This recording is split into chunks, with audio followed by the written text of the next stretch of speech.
Uh, Good afternoon, everyone. Today is May 24th, 2000. I'm sorry, June 24th, 2026. Thank you. This is a meeting of the Gloucester School Committee, and we are meeting at the Gloucester High School for our meeting. The public is welcome to attend our meetings in person or alternatively through the Zoom link provided on the agenda. The meeting notice will reflect if the meeting is via Zoom only. As amendments to the open meeting law allow, the school committee may continue to hold meetings remotely. Please note the in-person meeting will not be suspended or terminated if technological problems interrupt the remote connection. I'll call the meeting to order and state that the mission of Gloucester Public Schools is for all students to be successful, engaged, lifelong learners. I will ask that we stand and do the flag salute. Okay. Jody, that one bit. Pledge allegiance to the flag of the United States of America and to the republic for which it stands, one nation, under God, indivisible, with liberty and justice for all. So we are going into executive session, and we will come back out and resume our normal course of business. So I will move that we enter executive session pursuant to executive session purpose 3 of Mass General Law 30A, section 21A, to discuss strategy with respect to collective bargaining with the Massachusetts Nurses Association, Gloucester Teamsters Local Union number 42 Food Service Workers Union, the Teamsters Local Union 42 Transportation Workers, Gloucester ASME Clerical Unit A, and the Gloucester ASME Clerical Unit C unions. Further, to enter executive session pursuant to executive session purpose 3 of Mass General Law 30A, section 21A, to discuss strategy with respect to litigation. Second. Okay. Roll call vote, please, Stefan. Ms. Liakos? Yes. Mayor Lundberg? Yes. Ms. Daigle? Yes. Chair Clancy? Yes. Ms. Wiest? Yes. Okay. So, in terms of sound check, Ben? All good. All good. Okay. Okay. All right. So we are back in regular session, and we will continue with our agenda. And the first item of business, next item of business is oral communications. If anybody would like to address the committee, you may do so now. Hello, everybody. Auburntown, 12 Lakes Road. I'm here today to make the school committee aware of the cutting of AP opportunities at Gloucester High School. For our backstory, I have a very high achieving and motivated sophomore, James. He has big dreams for college and overloads his schedule to make himself as competitive as possible for the time when college applications start. He came home last week saying AP Computer Science was cut. I understand the teacher decided to retire, but that position couldn't be filled. Instead, both AP Comp Sci A and principals were just cut. Computer Sciences is what my son is eyeing for a major. This is a time when the world is only increasing and becoming more technology dependent. Why are we cutting programs that are essential to the future of our economy? Now he came home the other day saying AP Comparative Government and AP Pre-Calc will schedule for the same block next year and he has to choose. Guidance says there's nothing they can do. Emails to Principal Perella received a 0 response to me. However, he did respond to another parent with an email about a master's schedule issue and to look elsewhere for challenging coursework, such as dual enrollment at SNHU. A simple call to MIT admissions office will tell you that private colleges, top 20 colleges, and Ivy League colleges prefer AP, and that dual enrollment classes are typically most easily transferable only at in-state tuitions. They also don't give James the 12 plus 12 points to increase his GPA and retain him in the top 5 of his class, which colleges also like to see. He went from plans to go from 5 APs next year to 3. Budget cuts were also blamed. I attended every meeting regarding the budget recently via Zoom and did not see one time that AP classes would be affected. I hope this isn't being used as a political statement to the administration to prove some point while using our children's future as leverage in this fiscal battle.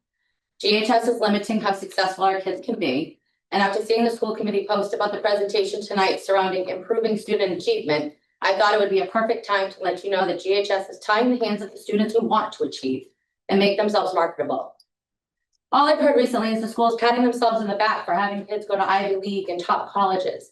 That's not going to continue if our kids can't have a rigorous and competitive schedule to be considered for these schools.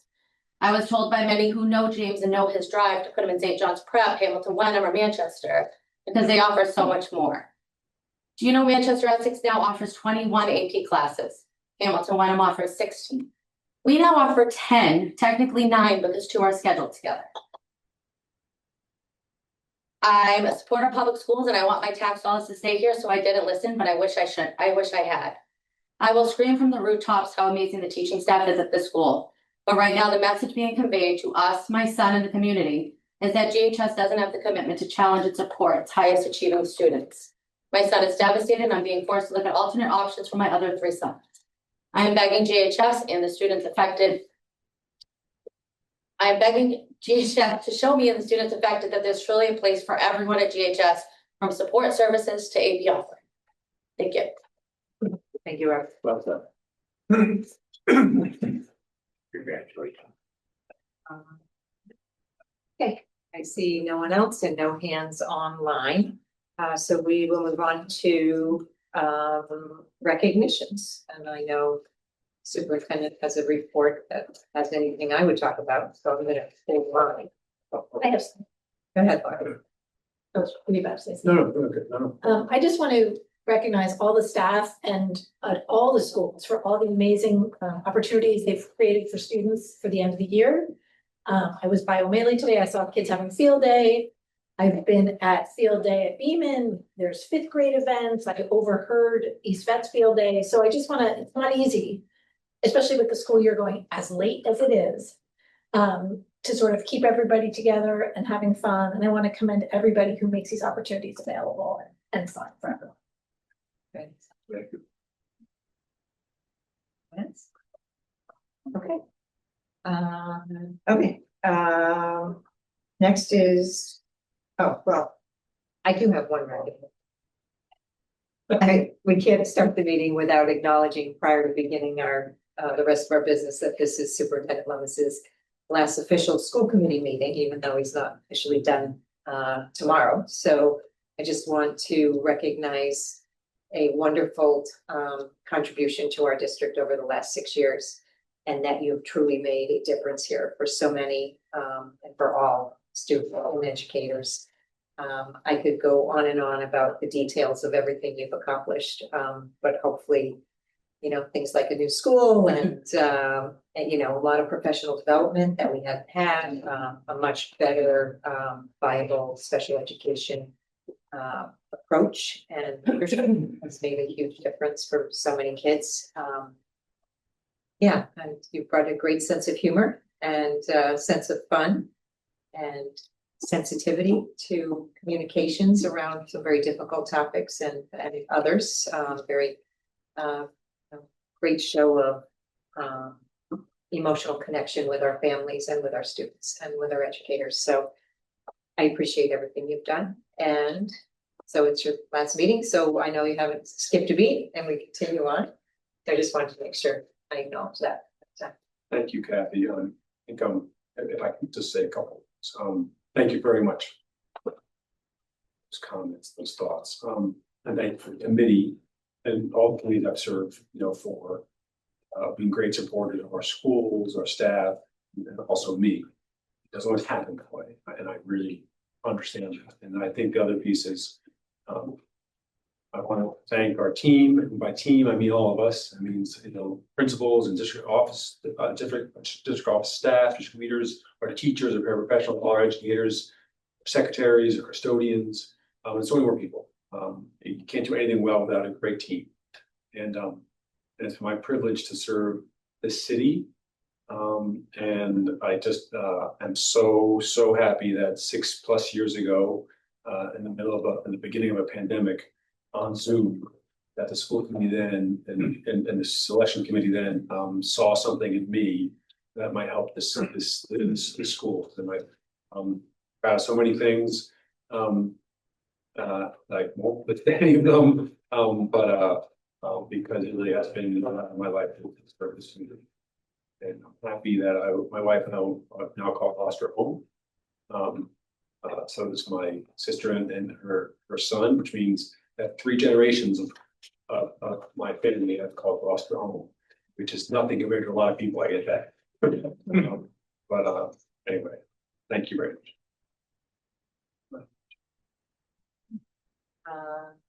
For business is a consent agenda. Does we have any items they would like to remove?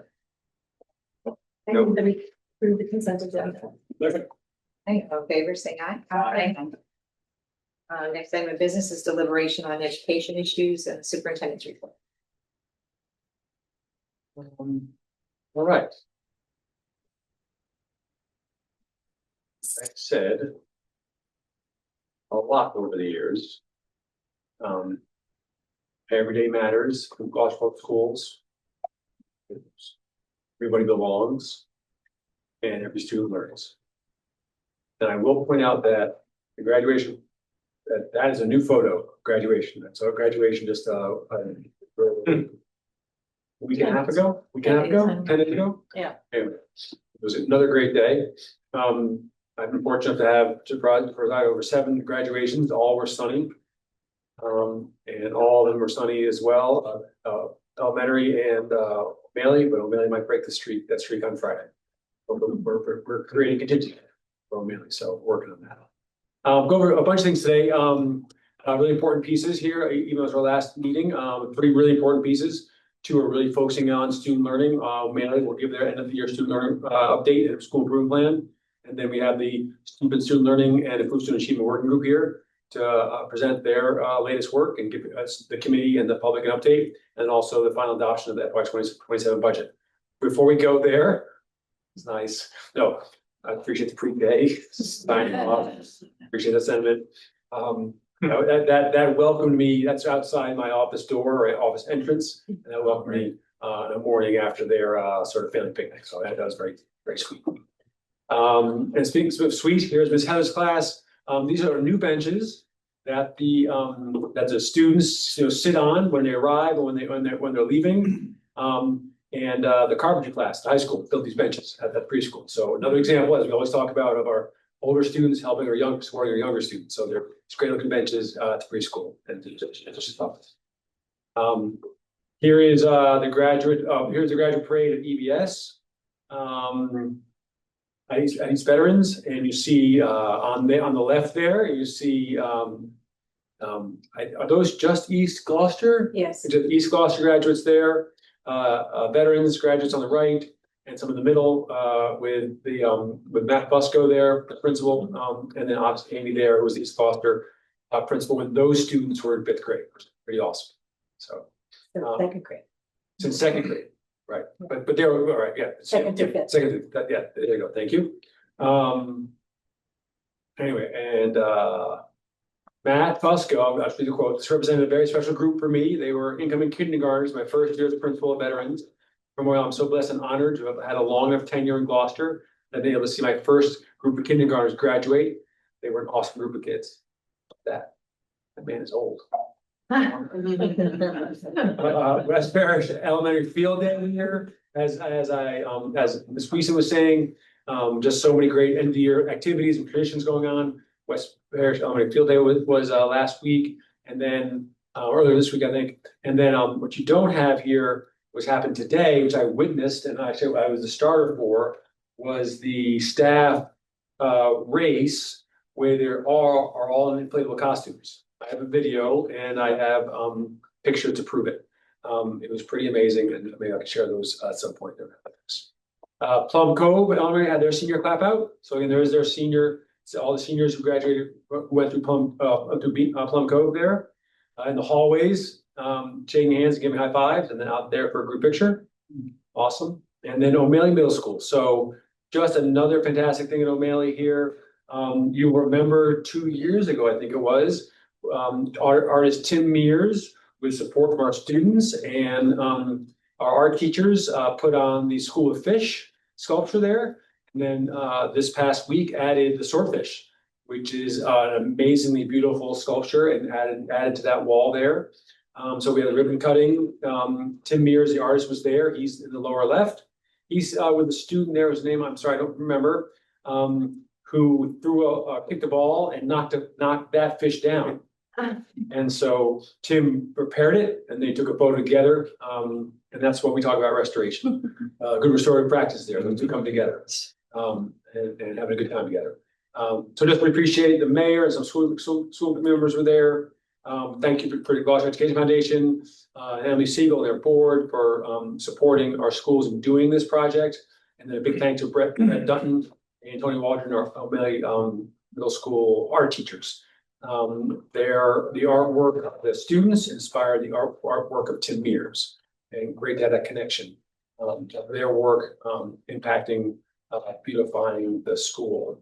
Also, is a nice reminder of this is the beginning steps of the work and the project to rebuild and reimagine, transform, I should say, O'Malley Courtyard. So we're really looking forward to that. And if you haven't driven by to see it, it's just so impressive.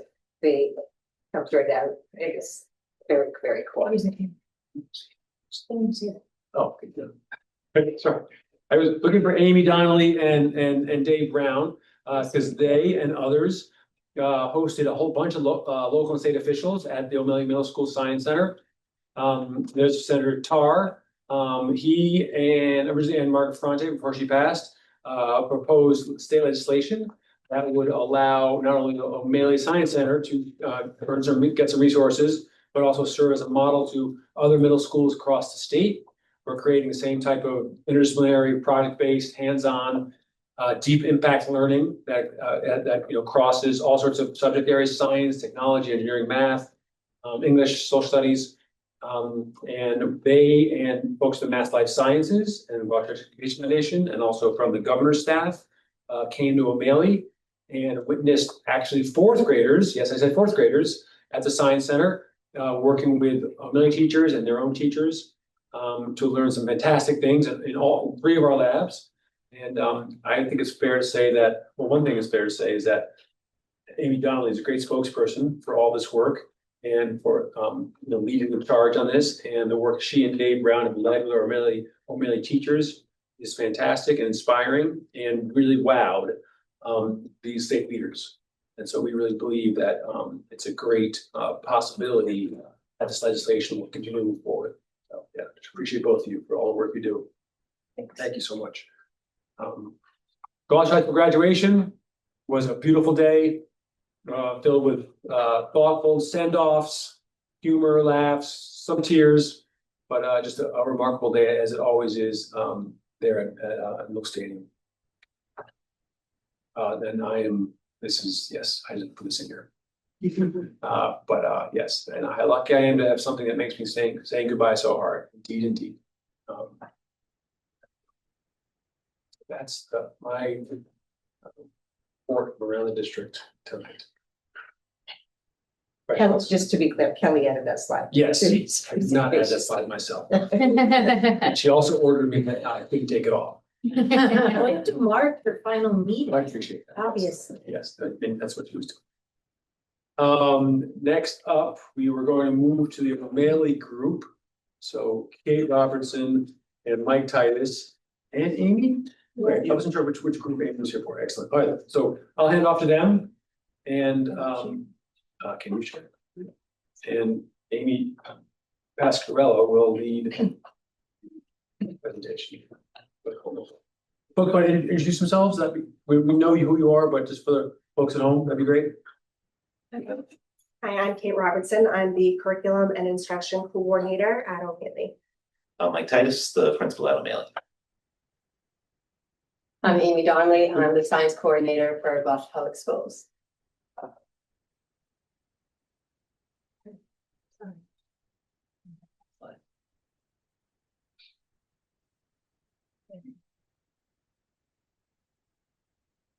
Almost there. Sorry. It's all right.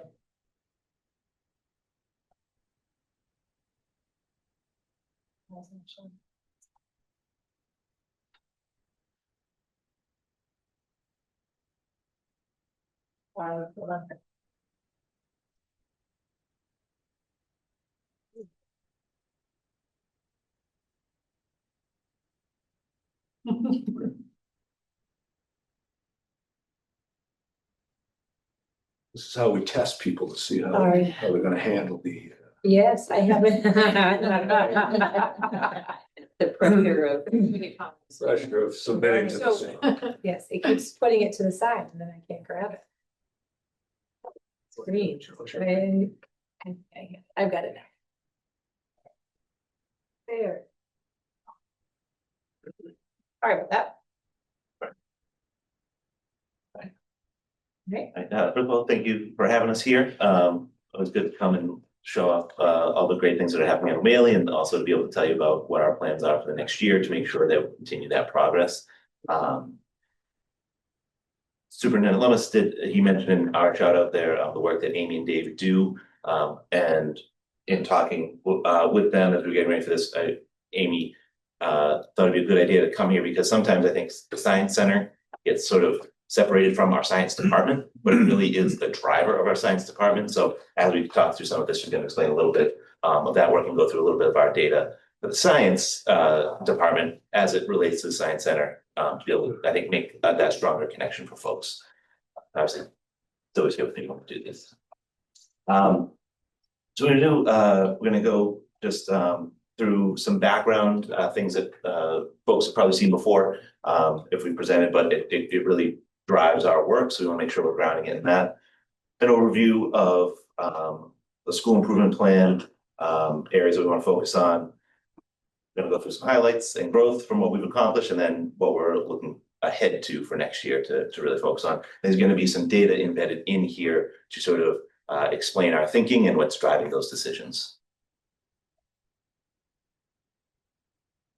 Just so folks know, sort of our goals are rooted in these three areas of student engagement, professional collaboration, and student learning. And we think that there's a lot of overlap in those areas. And if we can get that sweet spot, then we achieve that equity, that every student getting what they need in order to be successful. So that is the symbol makes it look quite simple.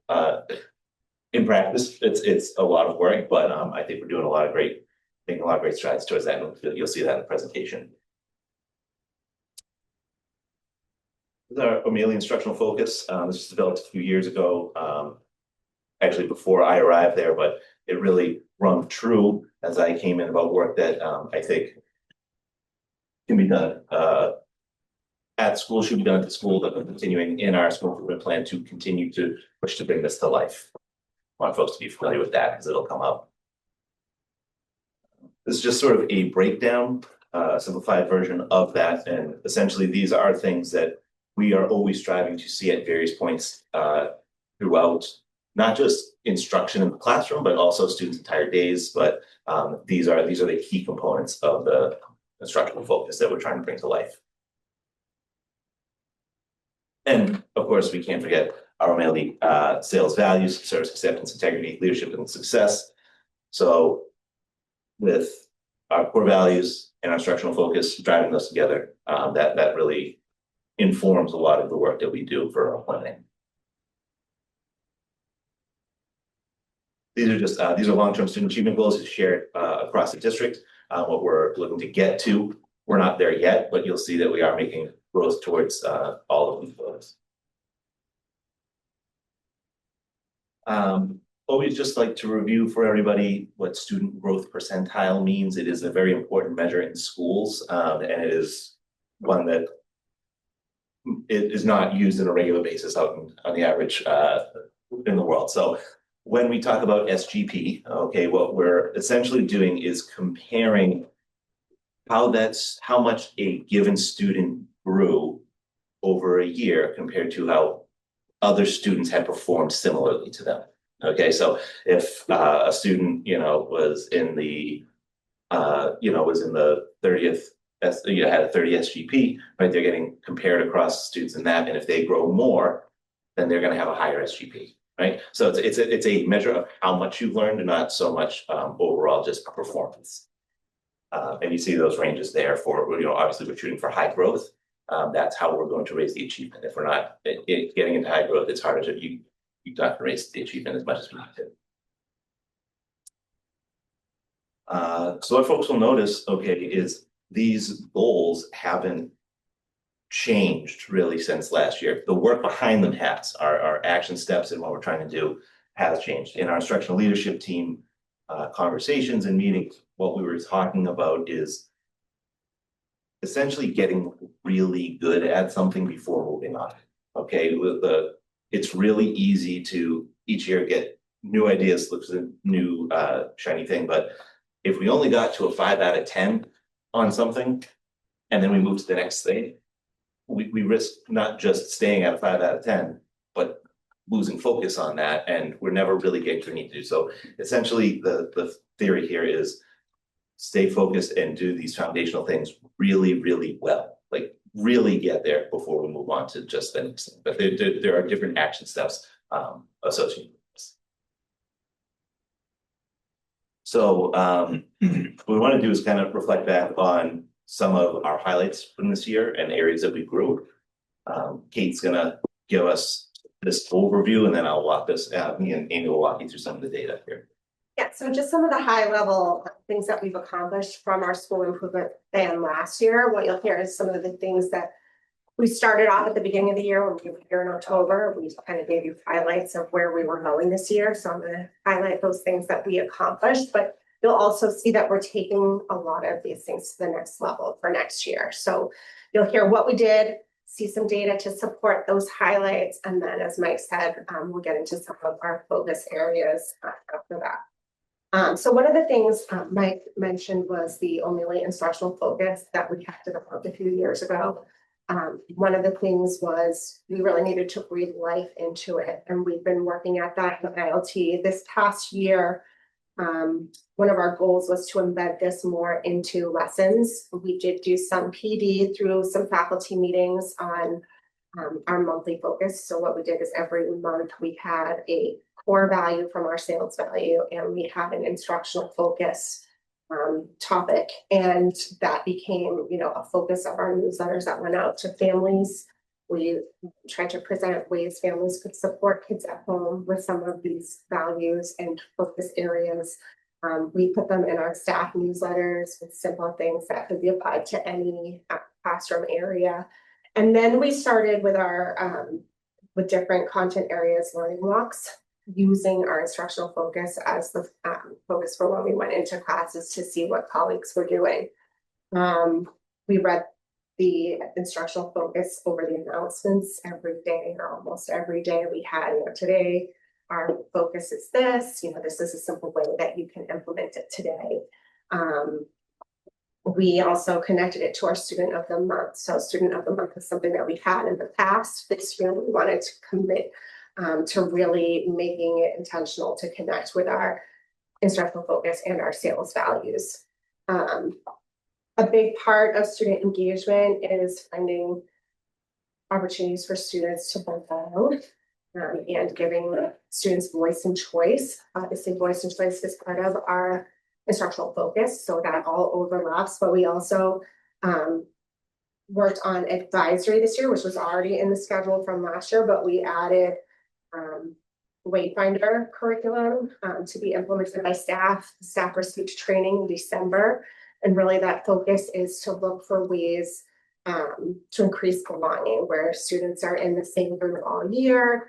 The lessons, if teachers, you know, we've recommended that they do a certain number, they could go above and beyond that, but the goal for advisory was to increase belonging. And so that was a big focus for those once a 6-day cycle advisory classes, but we also looked at transitioning to JHS for advisory in grade 8, which was something that the 8th grade teachers really collaborated closely with the high school. And part of the advisory was, you know, bringing staff from the high school down to 8th grade so it could help with that transition. Some other things that we did this year to highlight were our behavioral support team. We had that group meet to develop protocols to help manage classroom behaviors. They revised a behavioral flow chart to use for staff to use, and that can outline when teachers could contact admin or should, and then when to use our reset room. That team specifically started building culture building ideas for assemblies for next school year. So when we get to plans for next year, we'll talk about that. And then another thing to enhance student belonging was or engagement is the independent reading that we had mentioned back in October. Students in each grade have an independent reading log to complete with reading prompts. That was done at all grade levels. now that that's done, the ELA team, will meet and kind of discuss how that worked, as they plan ahead for next year. With that, moving on to ELA and some of the great accomplishments, we are now, well into the implementation phase of the ELA and curriculum that we had picked, this year. Our focus was really emphasizing the productive struggle and enhancing critical thinking. And ELA has their curriculum planning times that they meet twice a week, at each grade level. And they really worked at taking our boxed curriculum and really trying to make it their own and adapt it to really include opportunities to have more critical thinking and engagement opportunities. Math also started finding opportunities for differentiation to meet the needs of students beyond what that curriculum that we were handed can do. They implemented a routine of stronger and clearer each time. And they had a consultant come in that worked with them in our November PD day, and they focused also on slow reveal graphs. That was open for staff at every level in the district, which was really cool, where you see a bar graph without any labels or any marks on it, and you start asking the kids what they notice, and then they have to use what they see to make sort of educated guesses that you reveal more as the kids look at it more. Other things to be proud of this year, our programming. We started a new separate life skills and therapeutic program. With that, we had collaboration between the life skills staff and RBCBAs. We also implemented bi-weekly special education program clinical consults with our new special ed coordinator. We also, in social studies, it was our first year implementing investigating history in grades 6 and 7, which is very much based on primary sources and incorporating writing and critical thinking into history. Can I jump? Yeah. I just want to jump back to the special education program and just for a quick second, because I know that was a big topic last year. The district made an investment in O'Malley, both resource wise and staff wise, and that has had a dramatic impact on the building and also for the students who needed that additional support. We had a cohort of 5th graders coming up that some of that investment was just, we didn't have that program yet and we needed that, but by having that, they were able to be welcomed into the building and it made part of the community right away.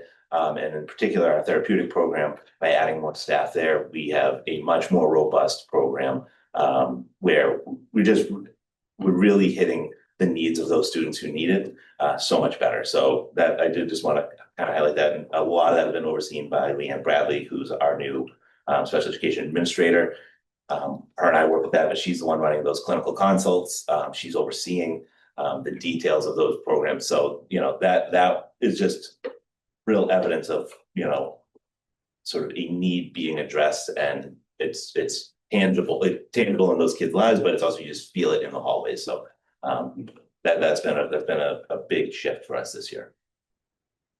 Yeah, and the last thing I want to highlight, and I could go on and on, but I know we only have a limited amount of time, but part of our school improvement plan last year was to get a committee together to really look at the O'Malley schedule and find different ways that we can just add more for the kids. So we will talk about that when we get to next year's school improvement plan, but we did accomplish a new schedule through that committee, and we'll talk about that when we get to next year's stuff. But Mike will go over the data now, some positives from our data to highlight. Yeah, Kate just went over a lot of inputs, right? A lot of things that people did, and it was a lot of things that a lot of people did.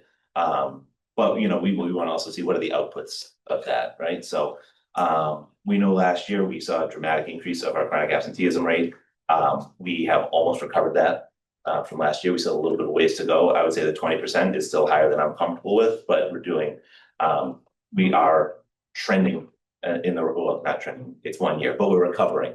Okay, and that's a lot of work with the attendance team, being proactive, working with our outreach specialist, Carmen, and trying some new strategies and refining the things we're doing. And as you'll see in some of these, when we get to the vocal data, I do think a lot of this has created there's a better sense of belonging in the building, even more so, and students are reporting that, and students want to come to school when they feel welcome, that you see the decrease in chronic absenteeism, so they're connected here. So that's a highlight from this year.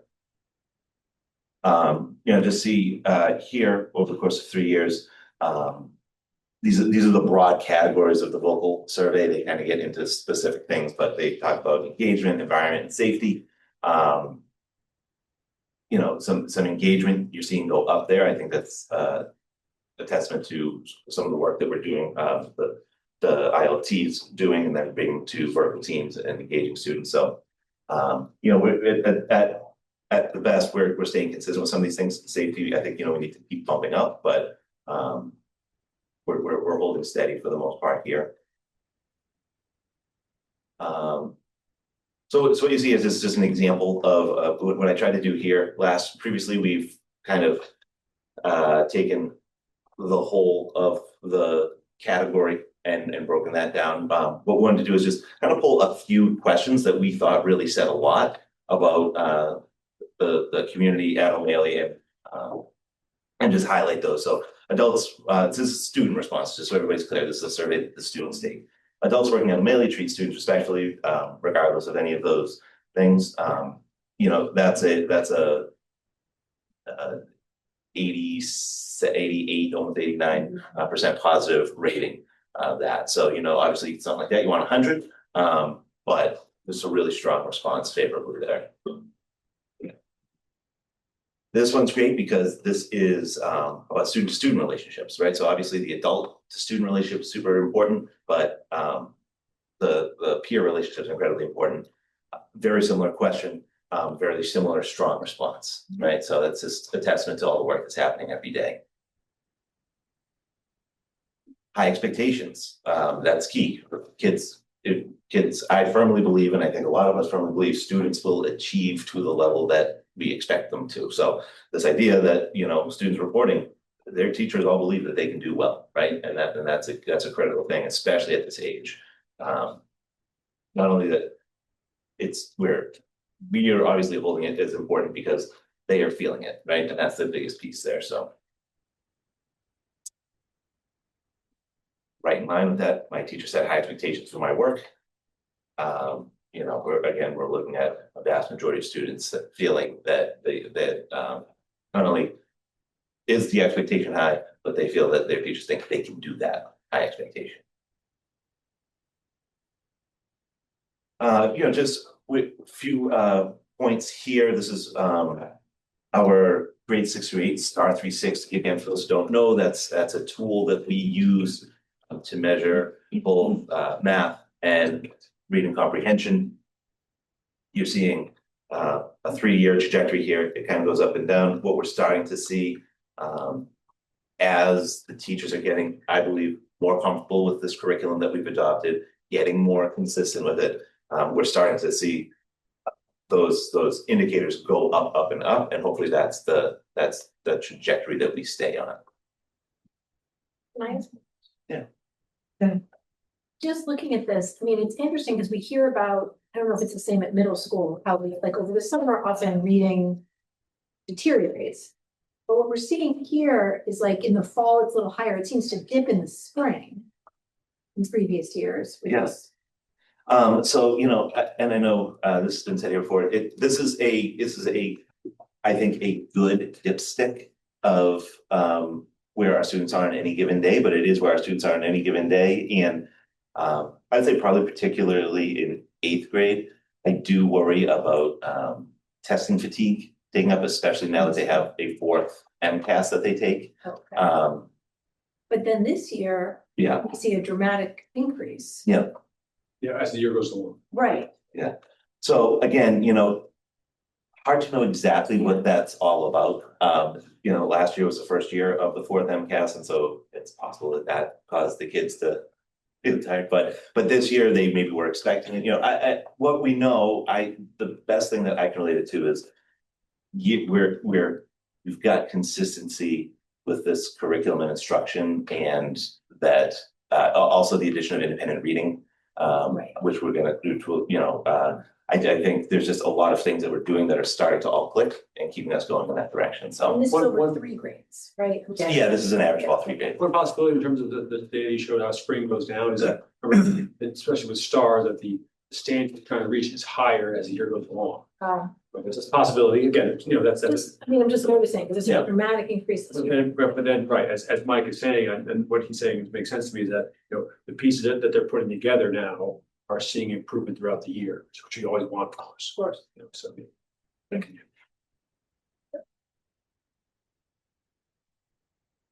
I'm actually gonna take this one because she was the one that put in all the fun icons, so she can explain this one better.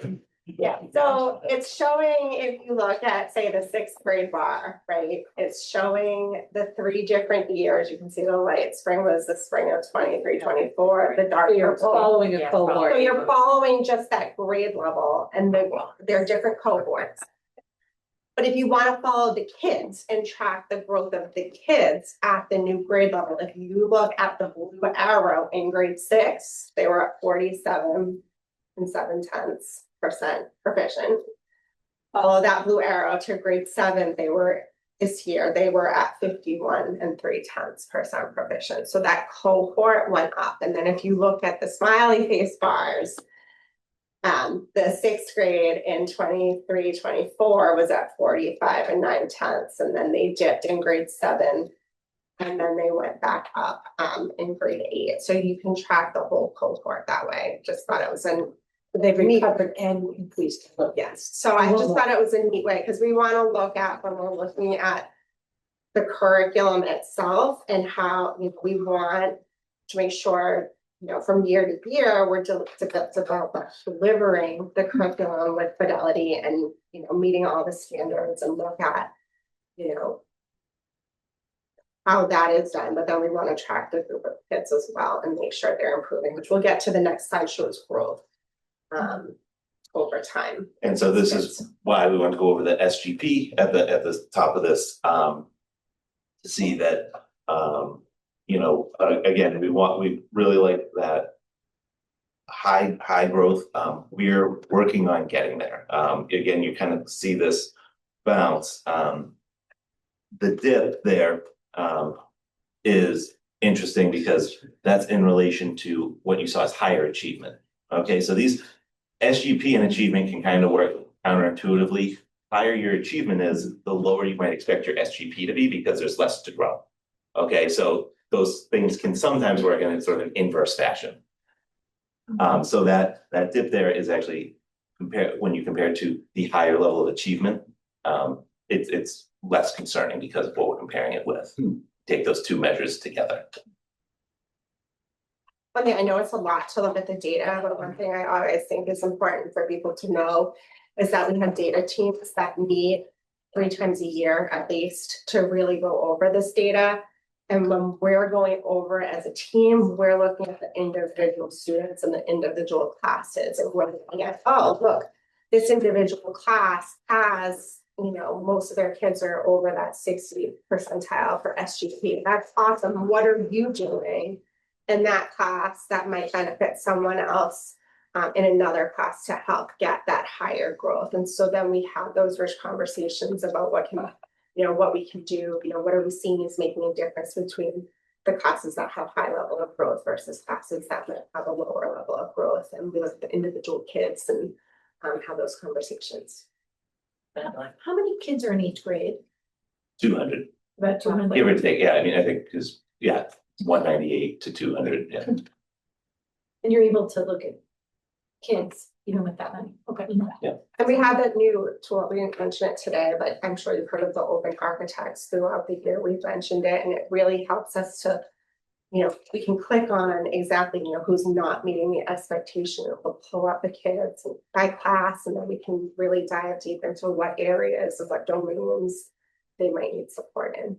It's a great tool. At this point, I'm gonna turn it over to Amy to talk a little bit about some of our historicals. So I said, oh, yeah, Sorry, Mick.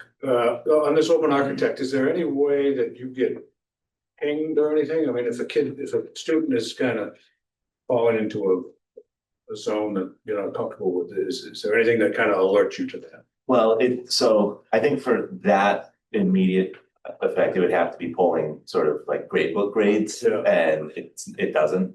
Well, it's not like the daily assignments. I see. Okay, I see. so what we're doing is each time, like, we have windows where we do these benchmark assessments.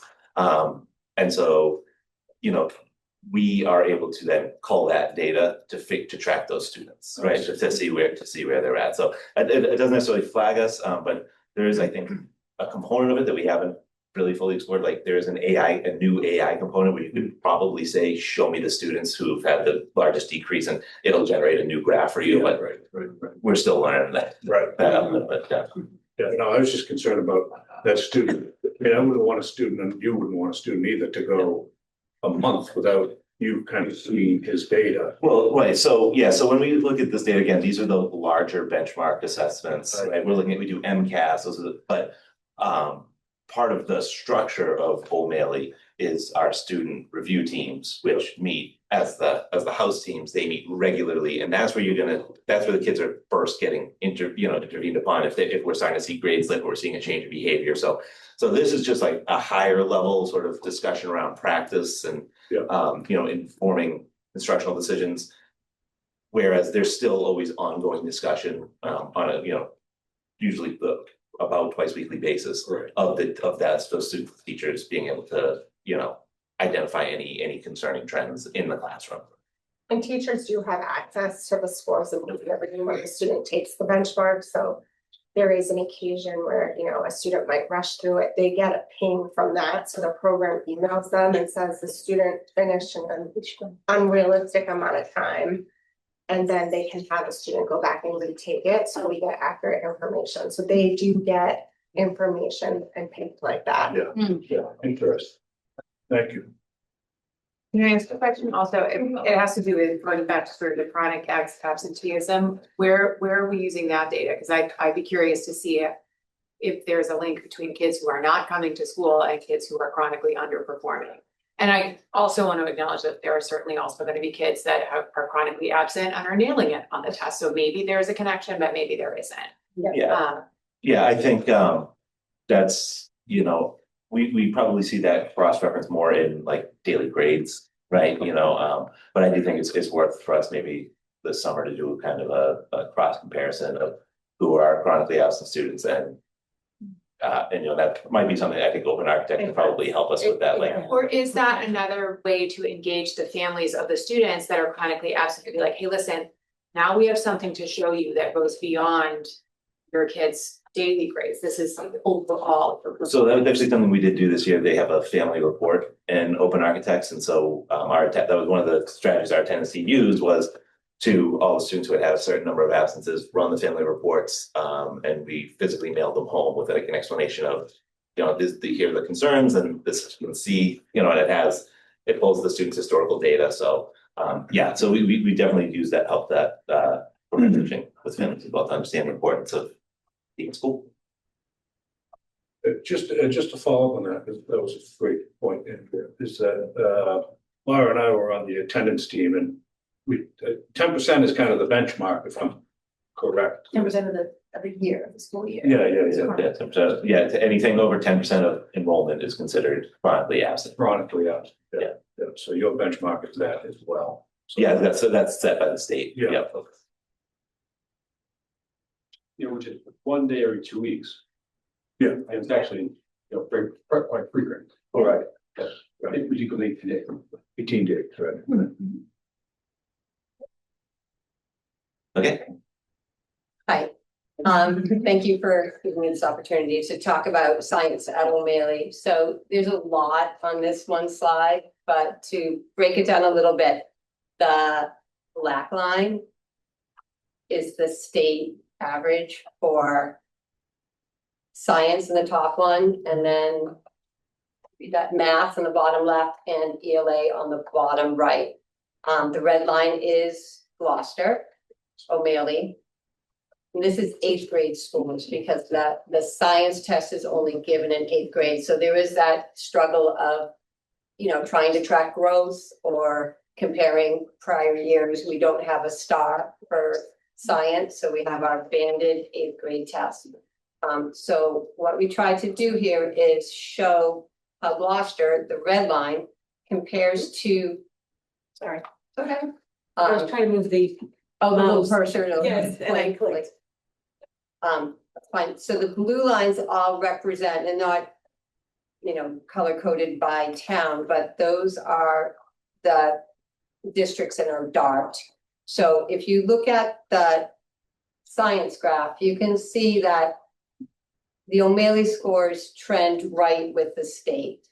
And I think at the beginning of the year, there was, we had dropped, science scores had dropped 1 percentage point from the year prior. The state average actually dropped 2 points. So we actually became closer to the state average last year, even though we dropped. It's just that the scores in the science are trending down across the state. What I really like about our science scores is that we're consistently at the top of our DART. So looking at the 10 comparable districts, we have 2 or 3 districts that are above us. One of them is Falmouth, and they have a dedicated STEM charter school that adds into this data. We love the consistency. We've had a lot of turnover in the science teaching staff over the years, but there's a resiliency to the scores, which speaks to the program itself and that really close tie-in between what we're doing in the science center and the classroom curriculum. In fact, what we do is designed by the teachers. We spend our vertical team time talking about the standards and where we're weak in having robust programming, and then we create programs that address that, and they're closely connected. Science is the only test that requires reading skills and math skills. You don't need to know any science to do well on the ALA, but you do need to be able to read long scenarios. The MCAS in science has switched over to a kind of a scenario driven. So students have to read paragraphs and then make choices and play out scenarios and interactives. That hands-on learning that we do in the science curriculum, we see a lot of students with language barriers they disappear when we're using a lot of the hands-on materials, which is lovely. The last bullet I put in there says the inclusive environment paired with team teaching model provides high level of student support. So when the teachers come down to the science center, we are team teaching. I know that the district is looking strongly at a co-teaching model, which is the model that we've been using, which really helps with hitting all of the little pockets of student learning that are happening in the room. I think that says it for the scores. And then you want to the next slide? Can you just ask a quick? Oh, yeah. And I may be mistaken, but isn't there a 5th grade MCAS? There is a fifth. Science? Yep. Yes. Do we ever compare like how we do in 5th to how we're doing in 8th? Because there's none in the interim, right? So we, Or is that just not? Dave and I have done a lot of comparing between the 5th grade MCAS and the 8th grade MCAS, and what we see in Gloucester, there's a huge drop between the 5th grade scores and the 8th grade scores across the state. And up to like 35% in some districts. We don't have as large a drop as other people, so there is a drop. The questions for the 5th grade MCAS are very different than the ones in 5th grade. Yeah. So we have looked, it has come up. Not surprised. So then as my nod to Anne Margaret Ferrante are always moving forward. We have the Senate Bill number 457, which is the act to establish a middle school innovation fund, has made it. If you go back and watch your Schoolhouse Rock, it has made it all the way to the Senate, the State Ways and Means Committee. And passing the bill will provide money, a bucket to put money in, state money and grant money to support innovative middle schools, Gloucester included, and then pushing that out to other middle schools. This was based on a proposal that Dave and I wrote up with Bruce and Ann Margaret that was called Leaning into Middle School. You know, we see so many pivotal changes or opportunities for kids in middle school, and we just want to make sure everyone is seeing everything they can do. So we're excited to embrace the spirit of the bill. We're working to increase interdisciplinary opportunities in the Science Center, looking at bringing in units into ELA and social studies that connect what they're doing in those subjects with science and then cross-curricular. I put links in this presentation because I'm sure people have access. There's the Science Central website that has a lot of pictures showing what the kids are doing, connected to the standards and connected to the work they're doing in their classrooms. And then there's a link to the Senate bill as it sits right now before the Senate Ways and Means Committee. Thank you. I have a couple of questions on this, Amy. One, would it be helpful for us as a school committee to send a letter of support for that bill? Absolutely, always. Okay, Thank you. and it needs to go in quickly. Yes, I don't know if they're on recess right now, but I would say as soon as you can write it, that would be Okay. great. And then my other question is,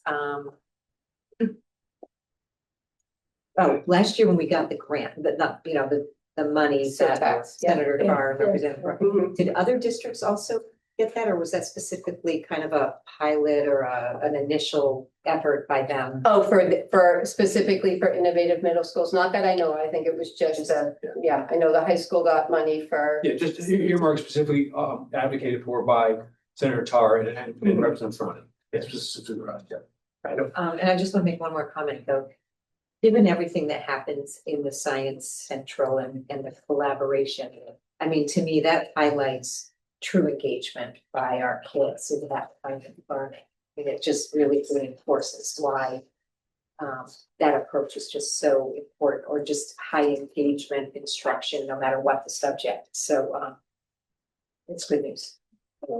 I had to step out. I'm not sure you shared a story with me, but not really sure, it was a noticing you had when the visitors came to Science Central and the fourth graders were there from West Parish, was that when the visitors, and these are, you know, a bunch of adults, you know, notable, some folks in like ties and nice outfits and that sort of thing. We were all looking pretty important, I thought. Anyway, the students didn't notice. The students kept at their work, as you described it. They kept at the microscope, or they kept at the drafting that Dave was leading. You know, they were so engaged in that way, and that's when our elementary school students go there, but also when our middle schools are there very regularly. So. We also had you had high school students come down to Oh, help. yeah, from that's right. So for the last month, when the AP exams were finished and some of the other big testing, we've had former O'Malley students that are now at the high school come down and work with the sixth graders on their frog dissection. And then we had a team brought down by Roseanne Vidal from the STEM Equity Group, came and helped with the visit with the fourth graders. So It was a true district. Yeah. Wonderful experience. Thank you. Thank you, David. Thank you. Thank you. So, as we move into the focus areas, these are the ways that we're taking our goals from the school improvement plan from last year and bringing them to the next level.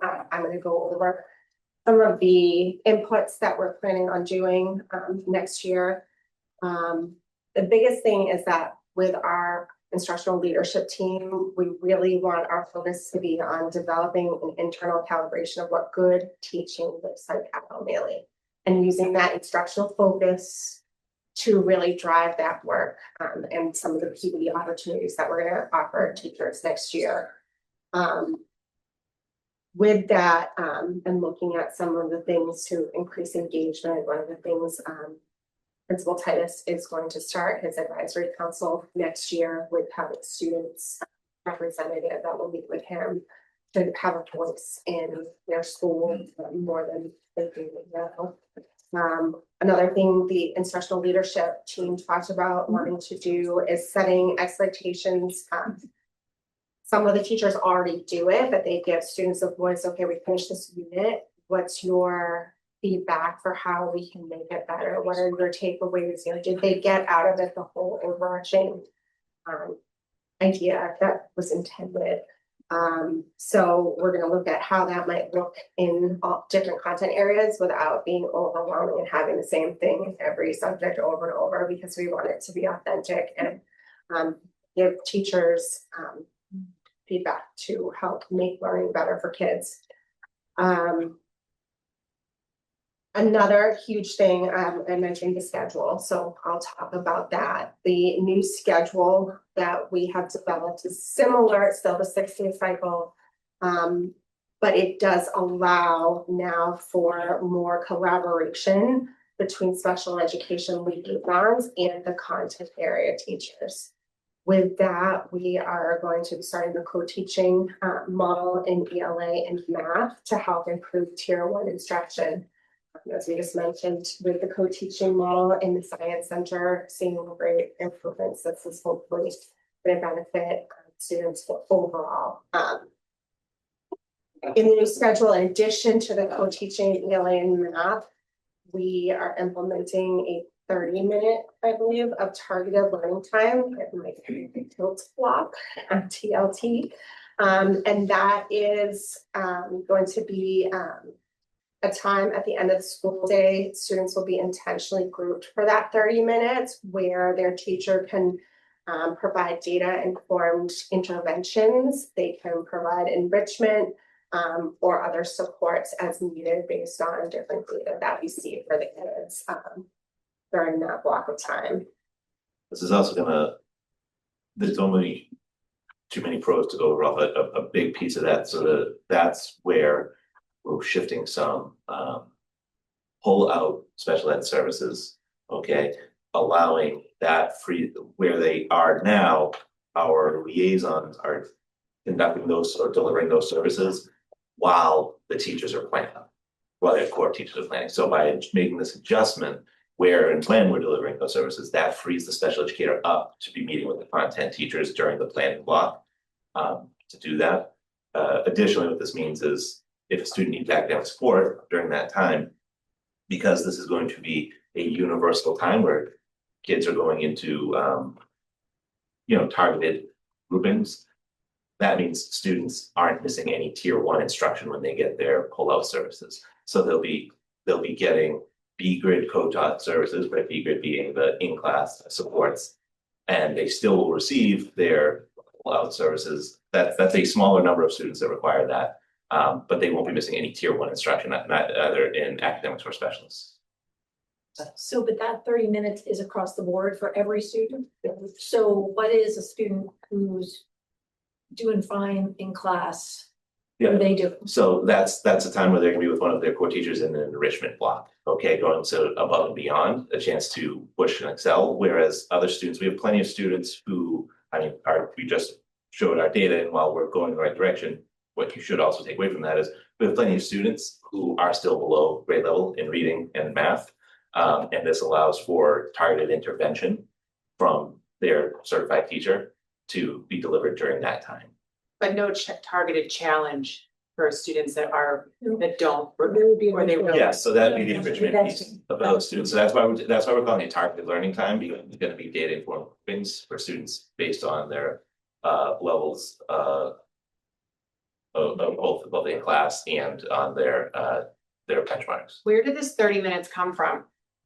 By taking 5 minutes from each class. So instead of a 60-minute class, we have 55-minute class, and that made some adjustments, and that gave us 30 minutes to work with. And just, you're the educator. I mean, what can happen in 30 minutes at the end of a day? Quite a lot with the right support. So for the targeted intervention piece, okay, for students who might be let's leave students who need special education services right aside, because the majority of the kids wouldn't be needing that. 30 minutes when you have the resources of IXL or Lexia allows you to put students onto something for, let's say I have 8 students in my targeted intervention group. I can take 4 kids and say, here's some remediation that's at your level based off of our thing. I need you guys to work on that. I'm taking this group of 4 here and I'm doing small group direct instruction with them. And so now I don't have all the other things that I don't have a student here that at 10th grade reading level and it's already finished because they blew right through it. And then another student over here that's at 4th grade reading level and struggling with the grade level Because you're content. grouping them. Yeah. I have another question. I'm sorry, I feel like I'm cutting you off. No, you're fine. I think we're. So 5 minutes off of each block, right, to create this 30-minute block, and then what is the passing time from one class to the next? Depending on what it is, so we built into the schedule, I believe it's 1 to 2 minutes, okay? 1 to 2 minutes of passing time. So, well, for the majority of our students' transitions in house, they're just going from one room to the next. This led right into my question. Yeah. Okay, so as a specialist, I'm thinking my classroom, I call it social Siberia because it's as far away from 8th grade as you could possibly be. So 1 to 2 minutes of passing time means that people are coming to my class late. Yep, so this was, Can I just finish Sorry, I really quickly? So they're gonna get to my class late, I'm gonna have 5 minutes less time. And if I teach a class like band, or maybe even potentially like an art class where I think about like gathering materials and putting materials away and cleaning up the space, that's a lot of time that's lost for your specialist teachers for 30 minutes at the end of the day. And I'm not arguing the importance of a targeted learning time, but I am arguing the importance of preserving your specials in a way that's meaningful. so your point's well taken. It's something I didn't say. So that 5 minutes came off of around lunch and academic time. The specialist block actually didn't get touched. That's still an 80-minute block, which is longer than all the other blocks. And with the transitions around lunch and coming from specialists, we discussed that as the possibility of that. But I mean, as it stands in our current schedule, we still only have a 2 to 3 minute passing period anyway.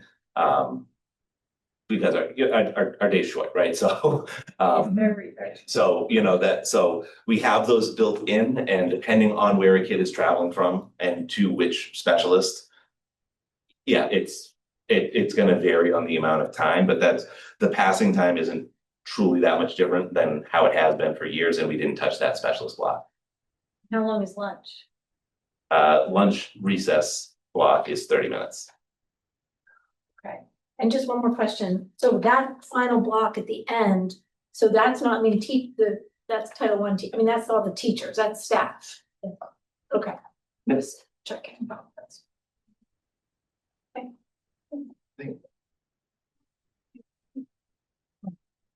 Yeah, so, you know, we've shown this before. One of the reasons why we bring this back is, you know, we're gonna look at some math data right now that's not exact, it's not where we want it to be, it's not where the reading data is, but they're also in a different spot in their implementation, right? They're a year behind. What we want is make sure that we got this at the Instructional Prioritization Institute at DESE a few years ago, went down with Assistant Superintendent Pascal and a few other folks from the district. But we keep this in mind to remind ourselves, like, this is part of the process. We got to keep moving, and what we don't want to do is, especially down here with the results dilution or I'm ready to give up. We want to get on that upswing. We want to keep moving up. And get there with the math, so. Just this is the yellow highlights is in overall curriculum implementation. Civics next year is going to be taking a look and going through a similar process that other departments have done previously. So you'll see theirs will move forward. 6th grade and 7th grade social studies started this past year with adopting investigating histories. They did not take that in 8th grade because it doesn't exist for 8th grade civics. 8th grade civics is a different set of curricula, and they're going to be working on that in the fall. You see that's timelines for ELA math there. You know, so some areas we are, you know, focused on and want to keep working is our math proficiency levels. And again, we've got our symbols here, so I'm going to ask Kate to walk us through. Not a smiley face, it's. Not a smiley face, they're experiencing an implementation dip. Yes, we're seeing the dip, but you can see the yellow circle tracks the cohort of our current 8th graders from 6th grade through 8th grade, and then the blue arrow shows our 6th grade last year versus like they would be or sorry, the sixth grade to seventh grade. So we're trying to steady this proficiency, right? You can see, you notice it in the ELA as well, but it's the up and down, trying to steady it out and move it back up. I guess I'll let that speak for itself. I have more to say when we talk SGP. In ELA, we started to see, it's only 1 year, that higher part that it may possibly coming out of the implementation dip. That's what we're hoping it is. So remember, we're a year ahead in the implementation for ELA versus math. So just to keep that in mind. And does accelerated math, is it all in the same? Yeah, what you're seeing here would be accelerated math first. The SGP, okay, you know, looks a little bit better than our overall proficiency. This spring went down a little bit, but what's not shown here is also, and this is the importance of the data meetings, is further disaggregation of the data.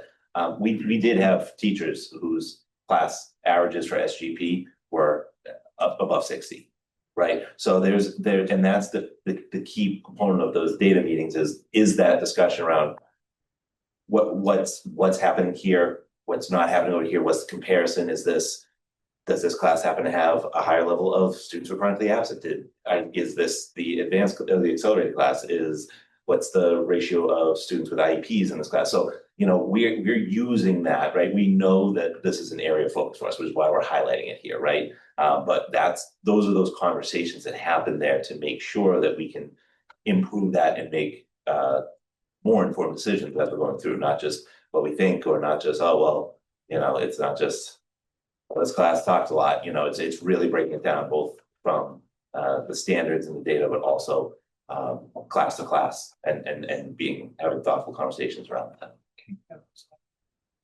I just want to ask Amy to go back one slide because we saw the same exact line for English.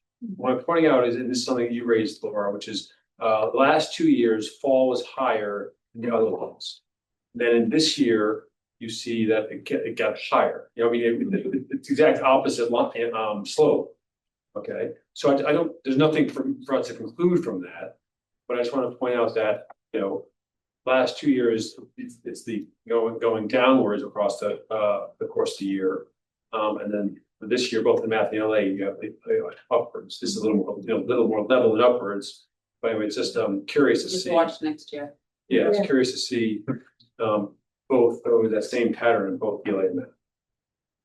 Is there like a target in place? Like, is there a X percentage that you're looking to see for improvement with like the changes that you're going to be implementing? Are you setting a goal that way where we'd like to see, you know, 40%? No, we have overall. Yes. So the I'm talking about overall proficient.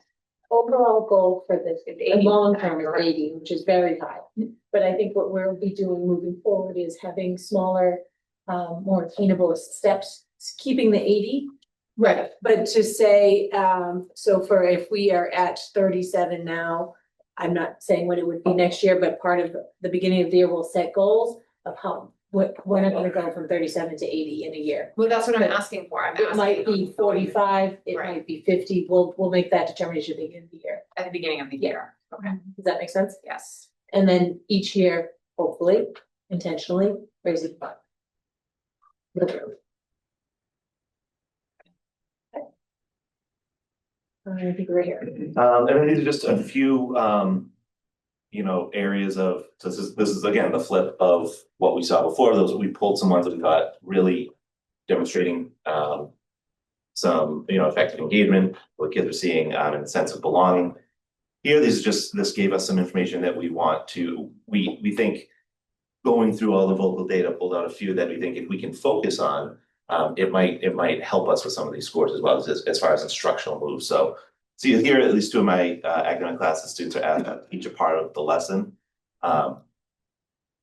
You know, their students aren't feeling that level of ownership in there. Now, a caution on this is they may not perceive like sharing their work and explaining their thinking as like teaching part of the class. But you know, no matter what, we want to start thinking, how do we get these students to feel more ownership and a sense of mastery of the topic and want to be up front of the room and leading their peers, right? So that one was that one that we kind of took something away from. I was here. Students having a voice in deciding school rules. Again, ultimately, that's me and us, but I think they do need to have more of a voice in that and what's happening in their building, and that's really the one driving factor of my principal's advisory cabinet. I don't know how much of an impact that has on this overall. There's 600 students. If anybody has any suggestions on a organized, structured way to get 600 students to give input on school rules, I'm all ears, but at least to expand the opportunities for groups to feel like they have a say in what's happening in the school. Do you have homeroom representatives? So we had those my first year with the sales council. Okay, the advisor who'd been doing that stepped back from that role for a while. We had a hard time filling that, and then where it found a little bit of life again came in an after-school program at O'Malley Academy. All right, so they took on some of those cultural things that we do, the spirit weeks, some ideas for fundraisers, things like that, but not necessarily the, what's happening in the day-to-day with school. So I'm trying to find a way to give more life to that, while recognizing that, I don't want to leave it to chance to whether or not somebody is wanting to take that on.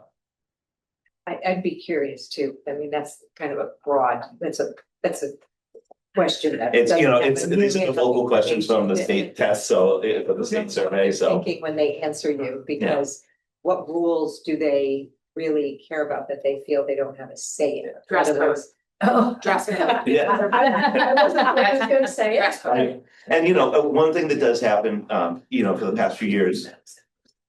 Yes, they feel sharp, that's good. One of my civics teachers, Mr. Destino, does a project early in the year, sort of teeing the kids up, getting them ready for their larger civics project, where they take on a school role as a class. There's some discussion there and they prep for that. And then, me and I think Ms. Robertson has been down, but I always go down and listen to the 4 classes about their presentation on a school rule. So they are engaged and do want to have a voice at this table, even if, and it has been time before where it's just, I hear you, I can tell you're passionate about this. And no, we're not going to do that because we can't do that.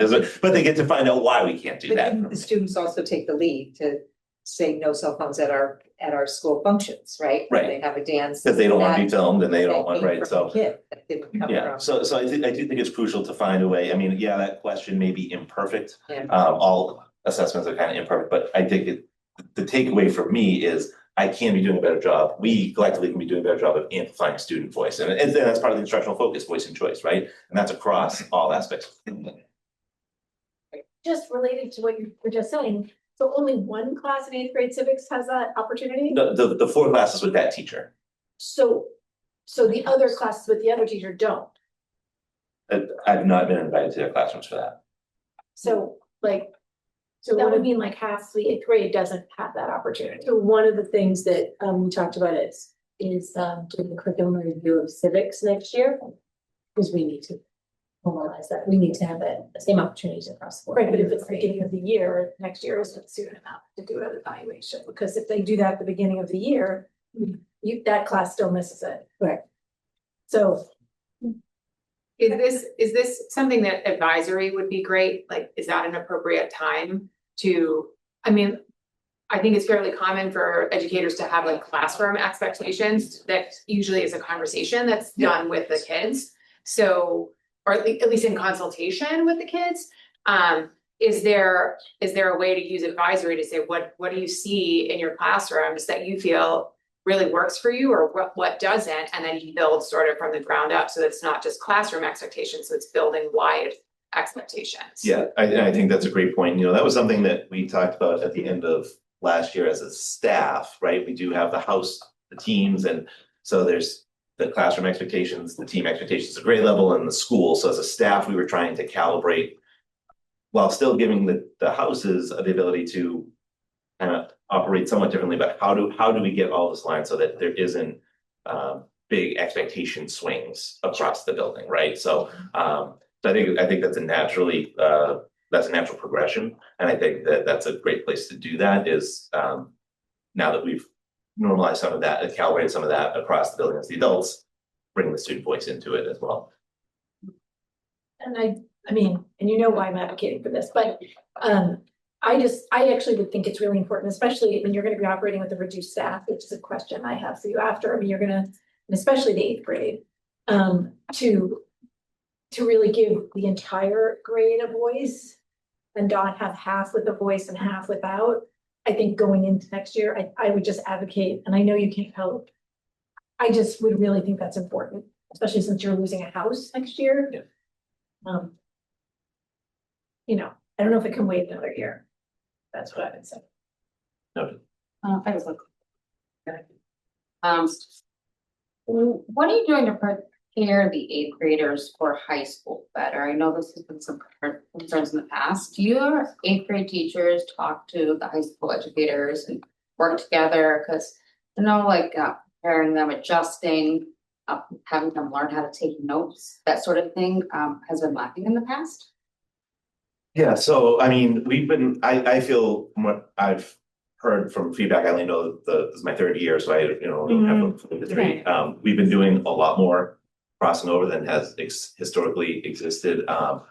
Math department, in particular, there's a lot of talk there because that's the one area where we have the accelerated coursework. And then that can have a direct impact on what scheduling they get in high school. And to be perfectly honest, there's a fine balance there, right? Because Dr. Perella, I'm not implying he does it, but he knows my school's my school to run and schedule how I fit. And I certainly don't want, I can't tell him how to, we don't want to, right? We mean Dr. Perella have a fantastic relationship, but there is that tough balance of when we're looking at our students and who we are, but those are the conversations that we're having. I'd say more educators working together to make sure that these. Well, right. So those conversations, to be fair, those conversations happen as the math department. Like, so we had some folks from the high school come down and talk with our 8th grade team.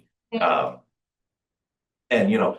my point there is that these 2 schools are very different institutions. They have their own sort of interests as a high school, and it's not specific to Gloucester High and O'Malley, but high schools do operate differently. So that's a balance. We're trying to figure that out.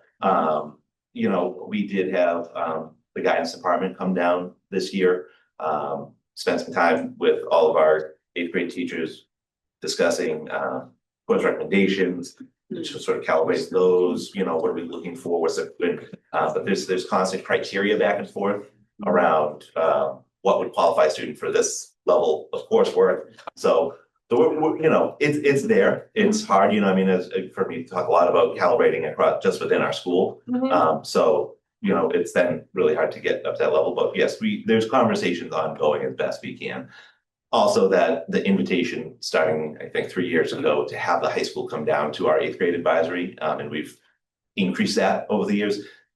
The 8th graders are now hearing from high school teachers the things your 8th grade teachers are telling you about high school are in fact true, right? And sometimes seeing is believing, right? And so, we're hoping that has an impact on preparing them a little bit better for the high school experience.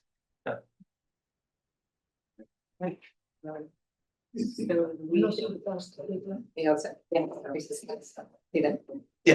should.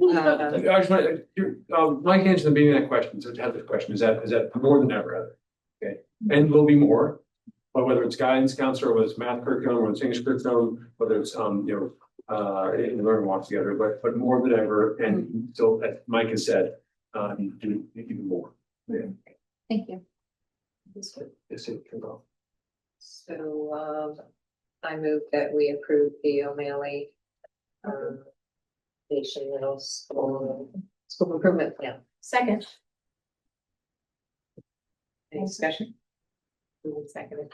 All in favor, say aye. Aye. Thank you for your presentation. For all the meetings and everything.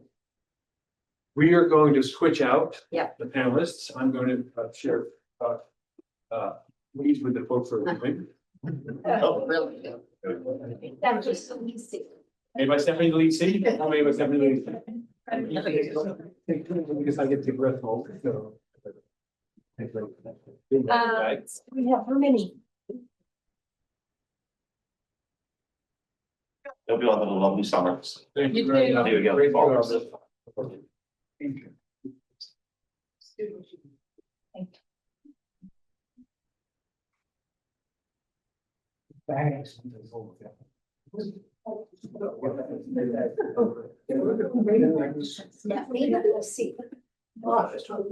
Oh, you made them? Just bad. I'm gonna let you guys. You're taking the shot. I've already done one, thank you. My one? These are like sweetie snacks. I just need to like. My class got around and I talked about it. Yeah, you wanna stand aside? That's the point. You know what I mean? Yeah. Maybe it's. I've been probably seeing what's that happens to Oh, involve. Well, I- So, Sandy.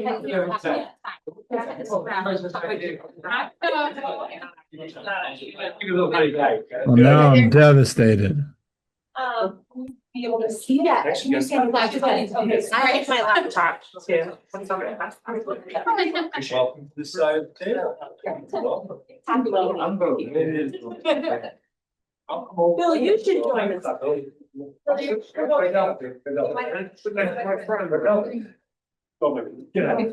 Thank you, both friends. How are you? Yes, it is. From my little bag, Jack. Yeah.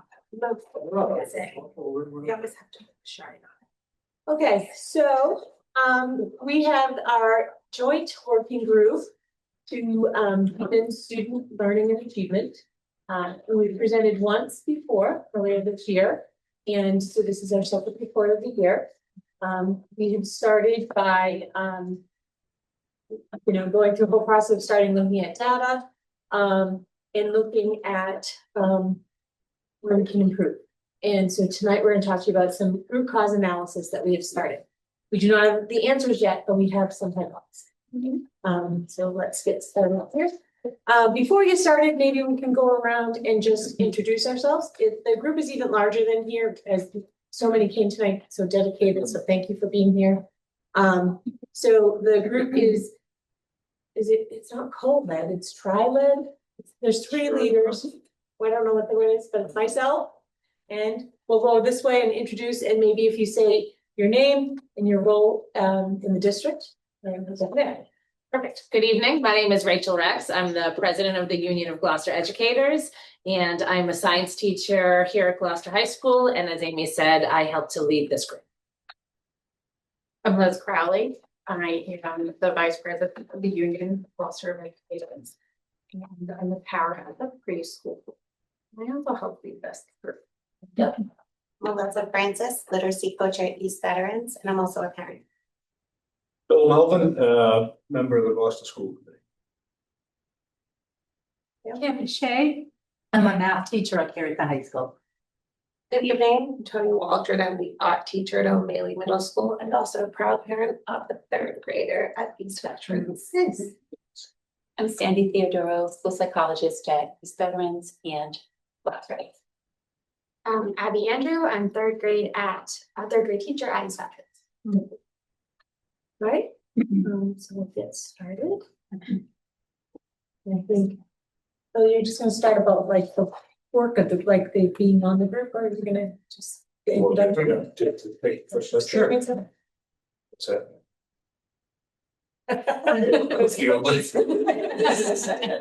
Could have been sitting there all day. I got it myself.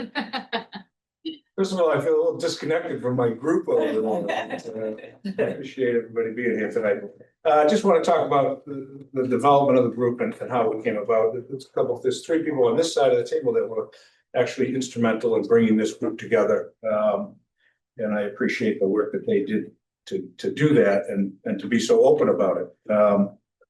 It's unique in the fact that I took a school committee class, an online class one time, and they talked about root cause analysis and using that to come up with some solutions to some of the problems that you face, not only as a school district, but they even talked about municipalities and about school committees. Really interesting stuff. And it was unique in the fact that there was only one other district in the whole Commonwealth that was doing what we're doing here tonight. And that to me was like, as they were going through the class, I was like, wow, we're doing that. Oh, we're doing that. And really interesting to hear that. The one thing that it can drive is it can drive change. And listening to the presentation by the middle school tonight, it made me realize that this group, here I am thinking, oh, we've got this great thing, and we certainly do, but we're one spoke in the wheel of improvement, so to speak. And whether that's, the way we approach stuff, the, potential for saving either, improving student outcomes, saving money, looking at all these different things through root cause analysis, we're one spoke in the wheel. And that's totally fine. The people involved, I don't think that we could ask for a better group of people, really dedicated educators, administrators. A lot of work's gone into it. And it's easy to say, oh, it's another group, that's trying to figure out some answers. But I leave the meetings every time excited about the work that we're doing and the potential solutions that we can come up with for our district. And it's also, for me, it's a long-term vision. You can't look at this as a short-term solution. You gotta kind of look at it and say, hey, this is some work. There's a lot of people involved in it. But I think if we stick with it, we'll come up with some solutions to to help improve student learning and improve student outcomes. So that's how it's come together. We've met, I guess, going on, this has been our first year. We meet once a month, usually for like, I guess, an hour and a half, and really some outstanding work and some outstanding people involved in it. So happy to be a part of it.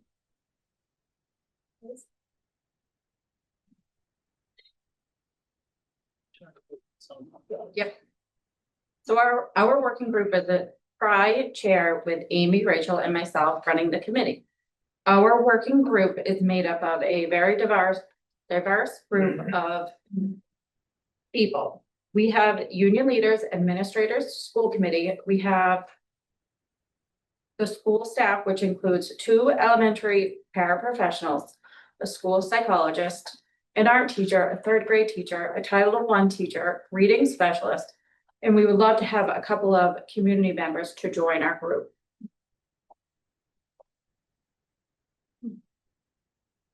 So I'm going to talk about this one. We talked a little bit about achievement and growth at our last presentation. So talking about achievement, this is just a sample of what achievement is. So it's not particular scores of ours, but this dotted line is showing grade level. And so what our long-term goal as a district is to have 80% of our students above that line at meeting or exceeding.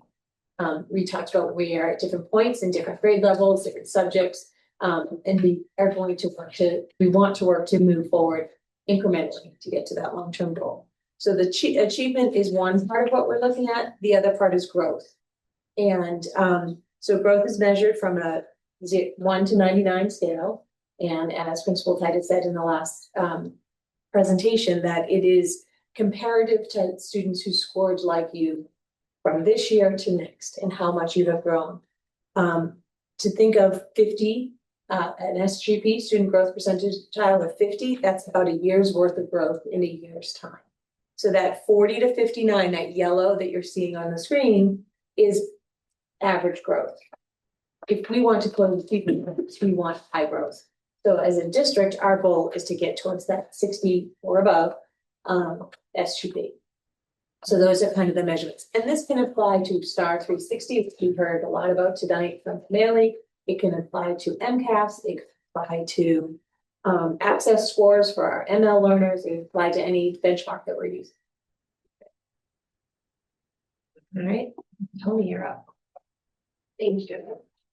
So piggybacking on that, our goal has been to dive deeper specifically into those students who have shown that high growth, but are still at low achievement across all of our groups. So initially we were really looking at the data, looking at our special education, our MLs, people who had IEPs and 504s. We were thinking about also, I was bringing to the table a lot about like culture and how that might be an impact. So that was a broad way to look at all of that. but we narrowed that even further, and that group comes next. Okay, no one is gonna explain that. Okay. So I was excited about this slide because this is something that we do even at the school level, but we're doing it now at the district level, which I think is great. So if you look at the quadrants, we'll start with quadrant 1. It's excelling. That's showing those students who are doing the high achievement as well as the high growth, and that's exactly what we want to see. So using the STAR assessment is one of the ways, for example, and there is such a thing called the growth chart, so we can look at that very easily and say, yes, they're proficiency, and have they made growth over time? And students who are at the 60 student growth percentile or better will be in that blue. And then quadrant 2 is high achievement but low growth. Those are just as a concern for us as those students who are in the low achievement and low growth, because they're started high, or they were once high, and they're not showing the growth over time. So we really want to keep an eye on those students and see what we can do to make sure that we're targeting all students in our classrooms and in our schools and in our districts, and not allowing them to slip. And then quadrant 3 is clearly the most concerning. We have low achievement as well as low growth. So we're definitely not meeting the needs of those particular students, and those are the students that we have to take a closer look and figure out why. That's really why we're here. And then quadrant 4 is our improving group. They're low achieving, but they have high growth. So we know that when they're in the classroom, they are making at least a year's growth in a year's time, the 60 SGB or above. But they have such a gap that we have to continue to grow and make more of a year's growth in a year's time. So even though it's green, it doesn't mean go, it yield. So those are the 4 quadrants that we've been looking at, but it's really great to see that the same goals at the school level are now being brought to the district level. It's important to note that we focus on all students on all 4 quadrants, but for the purpose of the root cause analysis, we have to narrow our focus. And we found a large portion of our students fell into that quadrant 4, and so that's why we chose that. That doesn't mean we're forgetting about the other students, but for the purpose of this committee and the root cause analysis, that's where we're honing it. All right, Kathy, you're up next. All right. So in order to kind of do our root cause analysis, we focused on using a fishbone diagram, which you'll see on the next slide in a minute. But we basically had to come up with causes as to why this led, right? Why did the students have low achievement but high growth? So when we came up with the cause, we had to consider some questions. We had to think about, is it measurable? Do we have data to suggest that it exists? Do we have proof? Basically, is there any evidence for what we think could be the cause? And we started, root cause analysis is amazing, but it's also frustrating because it takes such a long time. And we always just want to go, right? So we started in really small groups of like 3 or 4, making lists of all these causes things we thought could be the cause. And then we came back together as a whole group. We shared all the causes that we all came up with. We said, oh, like this group did that. We have that one too. We kind of narrowed it down to make sure there were no duplicates. And then we did our fishbowl diagram. So we are Gloucester, so if we're gonna do root cause analysis. So it's my technology skills right there. So we're going to show 6 of the top thought causes that we were speculating. We're not saying these are the causes, we're saying these could be the causes of why we're seeing students with high growth, but yet still low achievement. We're gonna go through all 6, and then we're gonna show how we narrow them down, okay? In this slide, we decided we're gonna be like all hands on deck. So if anybody feels they wanna talk about one particular one, don't give away the ones we chose yet. We're just gonna go over each one, but if anybody wants to chime in, please feel free. So one of the possible causes, you know, what's happening or keep talking. Yeah. So one of the causes we had talked about was staffing, and making sure that if a staff member is absent, to be sure that we have a substitute, and oftentimes because of that substitute availability, we end up interrupting an intervention or something else. So we're pulling from one person, borrowing from another, and we don't always have that consistency in the classroom and in instruction. Right. And we felt this frustration a lot because committees like this don't often have such a wonderful paraprofessional audience, and they are the ones that are getting pulled from their services, and so that there's some frustration there. So that was on there. That's another one. We also talked about instruction. Does anyone want to talk about someone else or everyone? I can talk about that. Yep, perfect. Instruction in the classrooms, especially with some of the new curriculums that we've been trying to get used to. We've discovered that there is a lack of UDL, which is universally designed learning. And where there can be a lot of differentiation in the classrooms, but geared at certain students rather than one overall differentiation that everyone can access. And not only that, but it can vary from classroom to classroom or from grade to grade.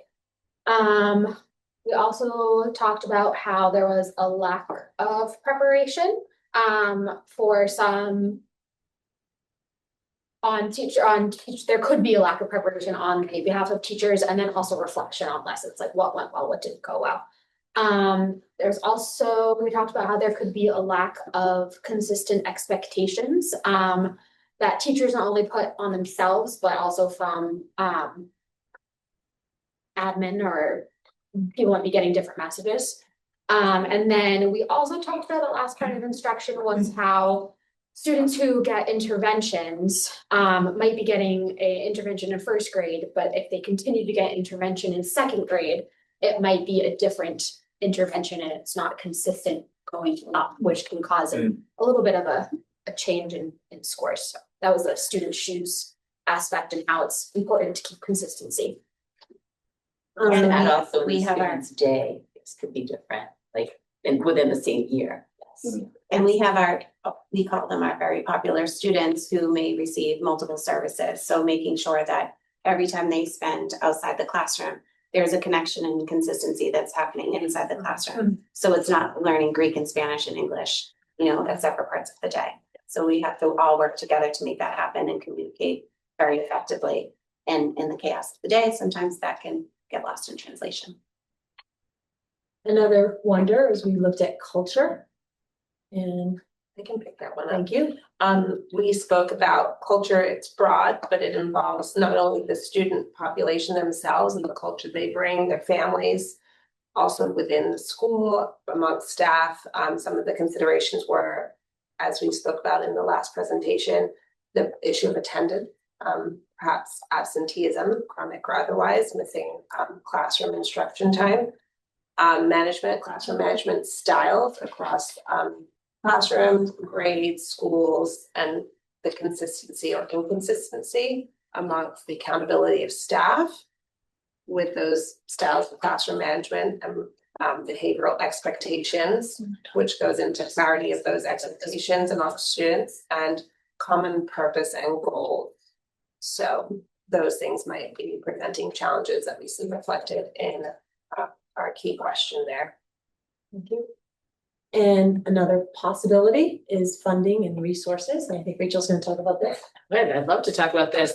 So of course, working on this committee during the budgetary process, there was a lot of questions and concerns about funding, generally speaking, and really specifically speaking, that's tied directly to our staffing situation. And so, as you know, there were roughly 18.5 cuts to staff members, and many of those were student facing, recognizing that trying to move towards a fully co-taught model or a co-taught model here in our schools, you really need to have the special education teacher in either the content or the grade level teacher, as well as supportive paras. And so while we're cutting positions due to funding, that really forces us to take a couple of steps back and increases some of the challenges that we see in the classroom. And then I can't quite see the other, actually I've got a flag on mine. So being able to hire. So, right, looking at maintaining our highly qualified educators, of course, is definitely an issue. And it's something that we're going to have to carry forward next year as this committee continues to work. We are going to be dealing with more and more staffing challenges as we go forward, and larger class sizes as well. And another possible challenge are technology and skills. Thank you, Rachel.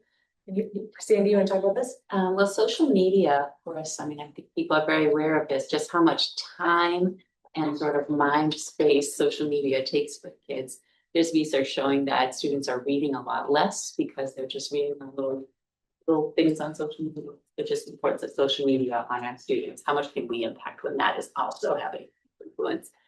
Stamina and frustration tolerance of students just appearing to be lower, and knowledge and implementation of science of learning. I'm actually not really sure what we meant by that. Do we mean teacher? Well, I think that was the skills part, because we were combining a couple topics. And not all teachers have a deep understanding of science of learning. A lot of people in this room do, but we need to make sure everybody has that understanding. Teachers. And then our final possible cause were external factors. Does anybody want to speak to this? I can speak. Oh, you want to go ahead? Go ahead. It's just the general funding from the state and the federal, caregiver involvement in academics and pre-K readiness and kindergarten readiness, all things that we felt were external factors. And we always talk about what can we control within our four walls. And these felt like things that we can't always control, but they have an impact on our learning and success. And so it's a hint to the next thing is we need to focus on what we can control. So we have decided that we cannot, what, oh, Bill, you want to, sorry. I just wanted to add before we move on that, I didn't see you. sorry, some of these things were not easy to talk about, amongst the group. And so a lot of credit to the group members that were willing to kind of say, hey, this is a difficult thing to kind of discuss right now, but we were able to kind of work through it. And I just want to acknowledge that these are important goals. We only picked a couple out of the 6 that are up here, but really important that we took that step of difficult subjects to talk about. There's different stakeholders involved here, and we were able to do that. And I think that's an important point to make. Yeah, and I'm really glad you said that, Bill. Thank you. And I think we kind of went back to the norms of collaboration when we started with the first time we presented that last time, because it was like, oh, it's getting a little challenging because we all have very different feelings about things.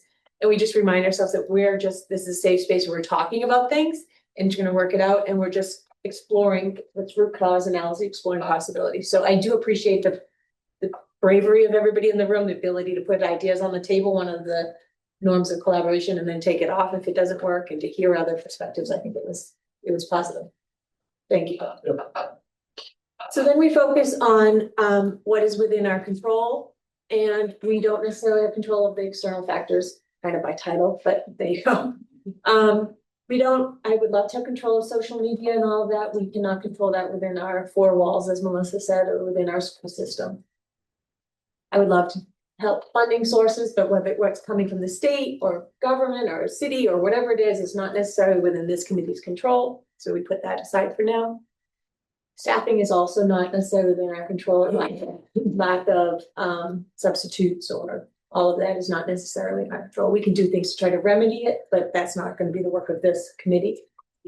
And then we came down to 2 things that we maybe do have a little control over.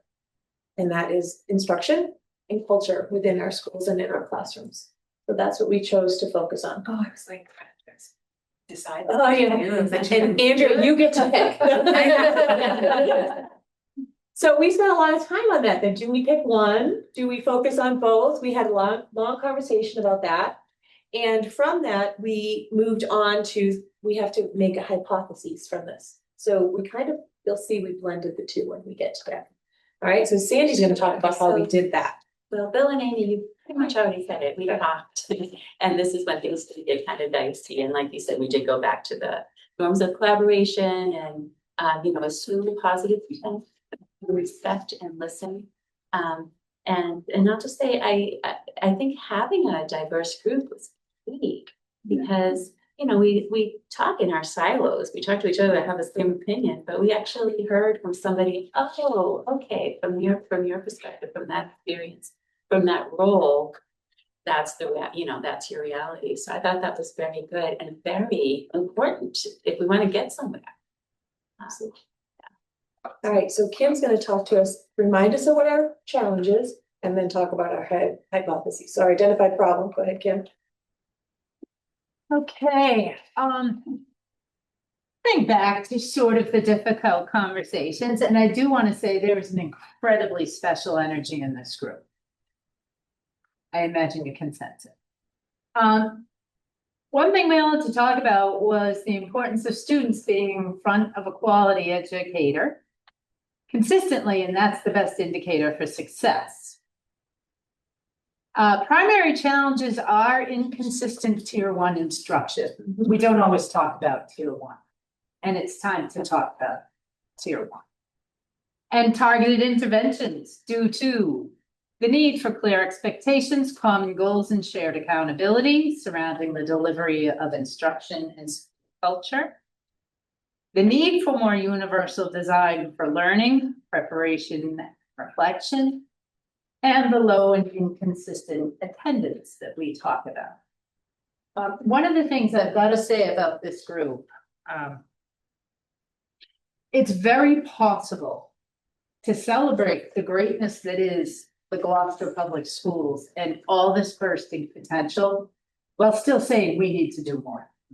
That we need to identify and do more. Both are possible at the same time, and that is what this group is. Bravo. Yeah. So this is our hypothesis. This is what we're gonna take into next year, and Rachel's gonna talk about next steps. Right, and so here we are for next steps, sharing our findings here and reporting out to not just the school committee, but also in our own buildings with our colleagues, with our principals, with other leaders that we find around our schools.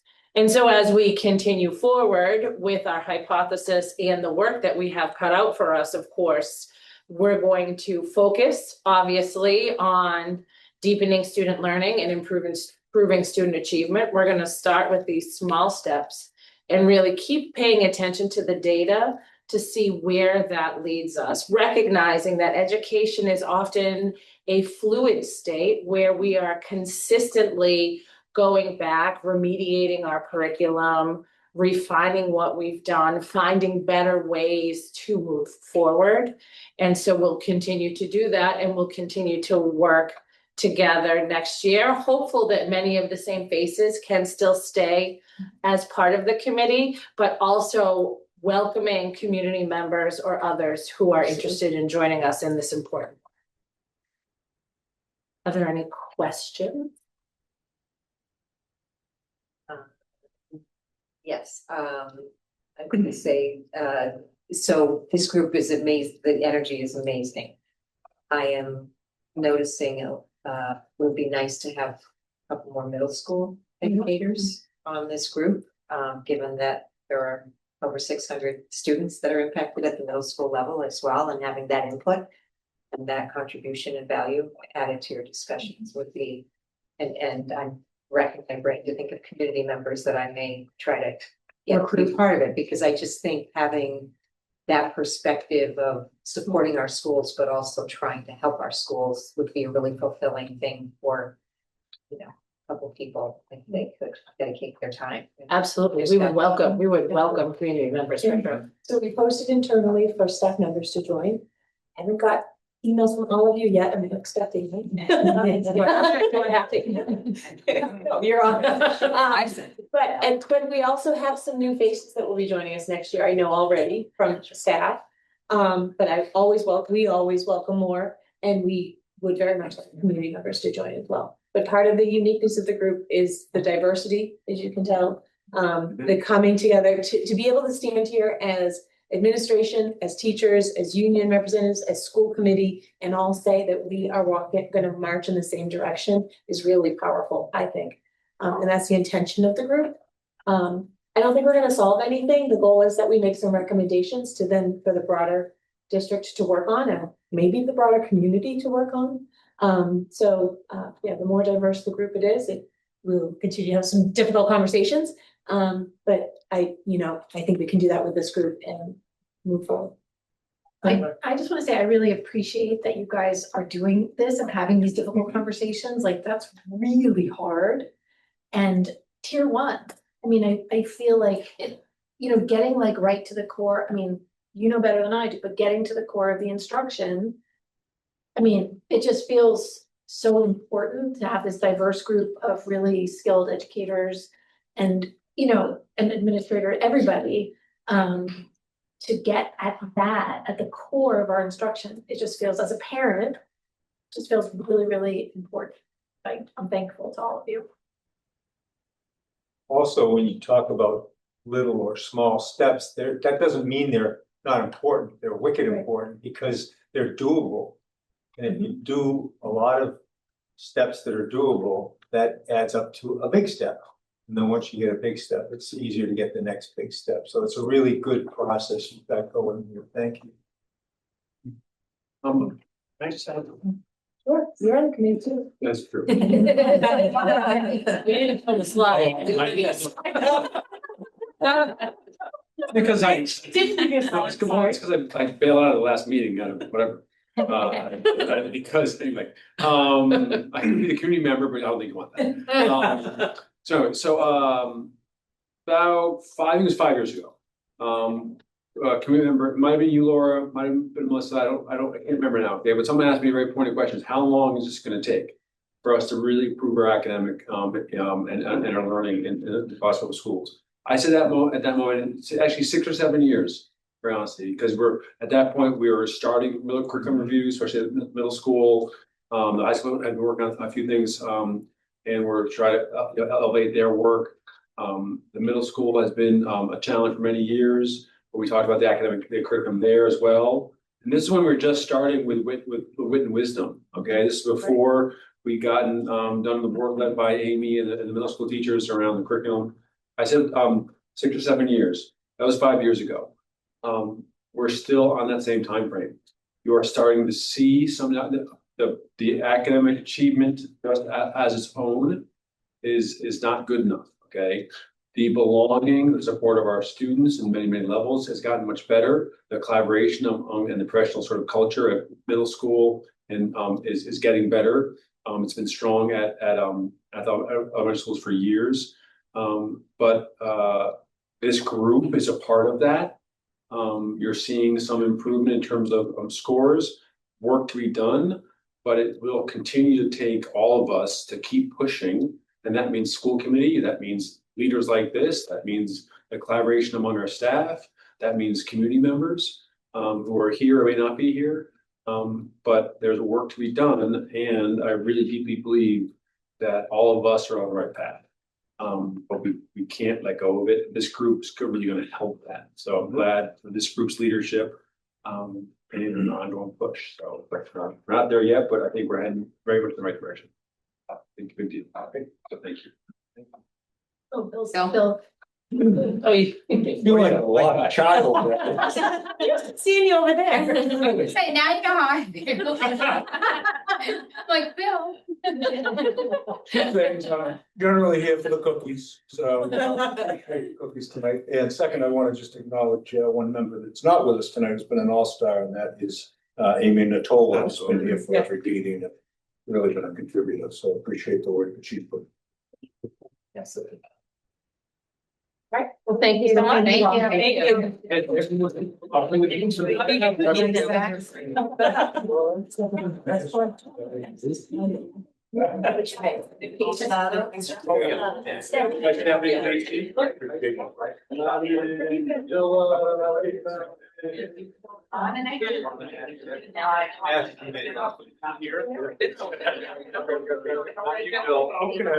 Tony and Sandy, you got a cookie made by Stephanie. Yeah. Thank you, Stephanie. Viva. Thank you. I think I can. Thank you. You're on your. Good to see you. Yeah. Yeah. Please don't hide it. Right next to you. Nice to see you. Thank you. Good seeing you. Say hi. I don't speak very well. John, thank you. Thank you.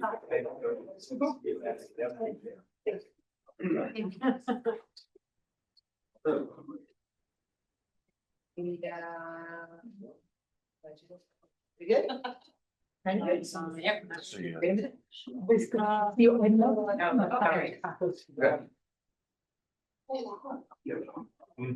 last one. So we're gonna have it going. Keep moving. Rolling The on. last presentation for tonight. The last agenda item of the presentation is about the budget. So. Without the final budget. As you've heard a lot tonight, we're building high quality engaging instruction and support that results in deep learning, high academic achievement.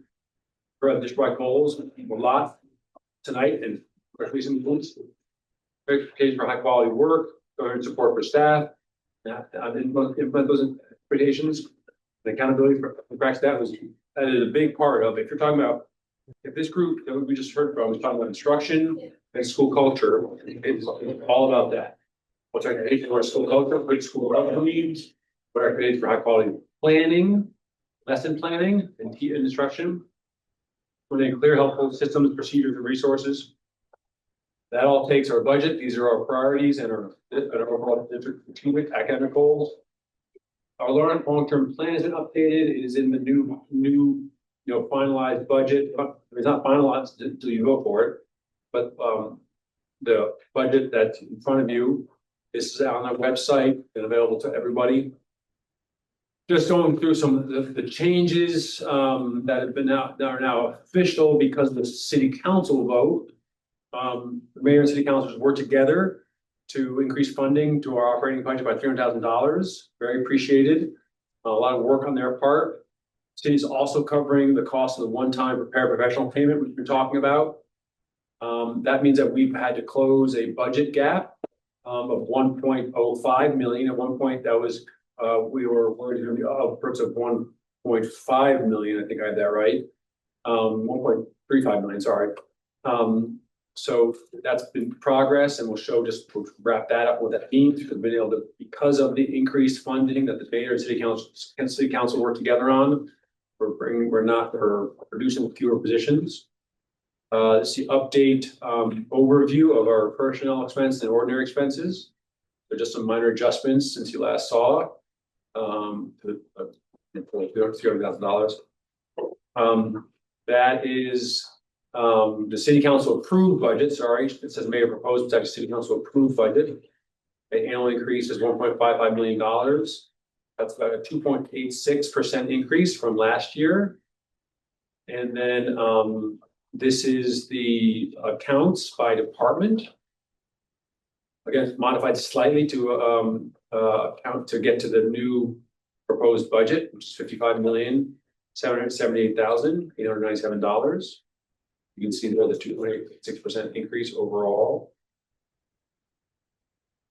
And this is by the budget by DESI's budget code, function code series. And you've been seeing this again slightly modified. It aligns with the city council approved budget of $55.8 million. Okay, so now I'm getting to what we have decided to bring back. You see, these are the positions that you've been looking at for a number of weeks. We've decided to bring back a science teacher. Really, should I say this? No, the position we are not cutting. I'll say that 3 positions. All at the high school, and as you know, that's where the biggest impact was going to be in terms of number of staff. Science teacher will not be let go. Social studies teacher will not be let go, and cabinet design will remain as well. That does a variety of things that are very important. Keeps some vital elective programs, both cabinet design. And also social studies. So social studies has the has the ability to offer a variety of electives, which they do, including some creative ones recently. They can also do business classes as well, so the flexibility there in terms of electives. And then the science position is essential because we've also lost a teacher to retirement that was not expected. So needed to bring back a science teacher to do that.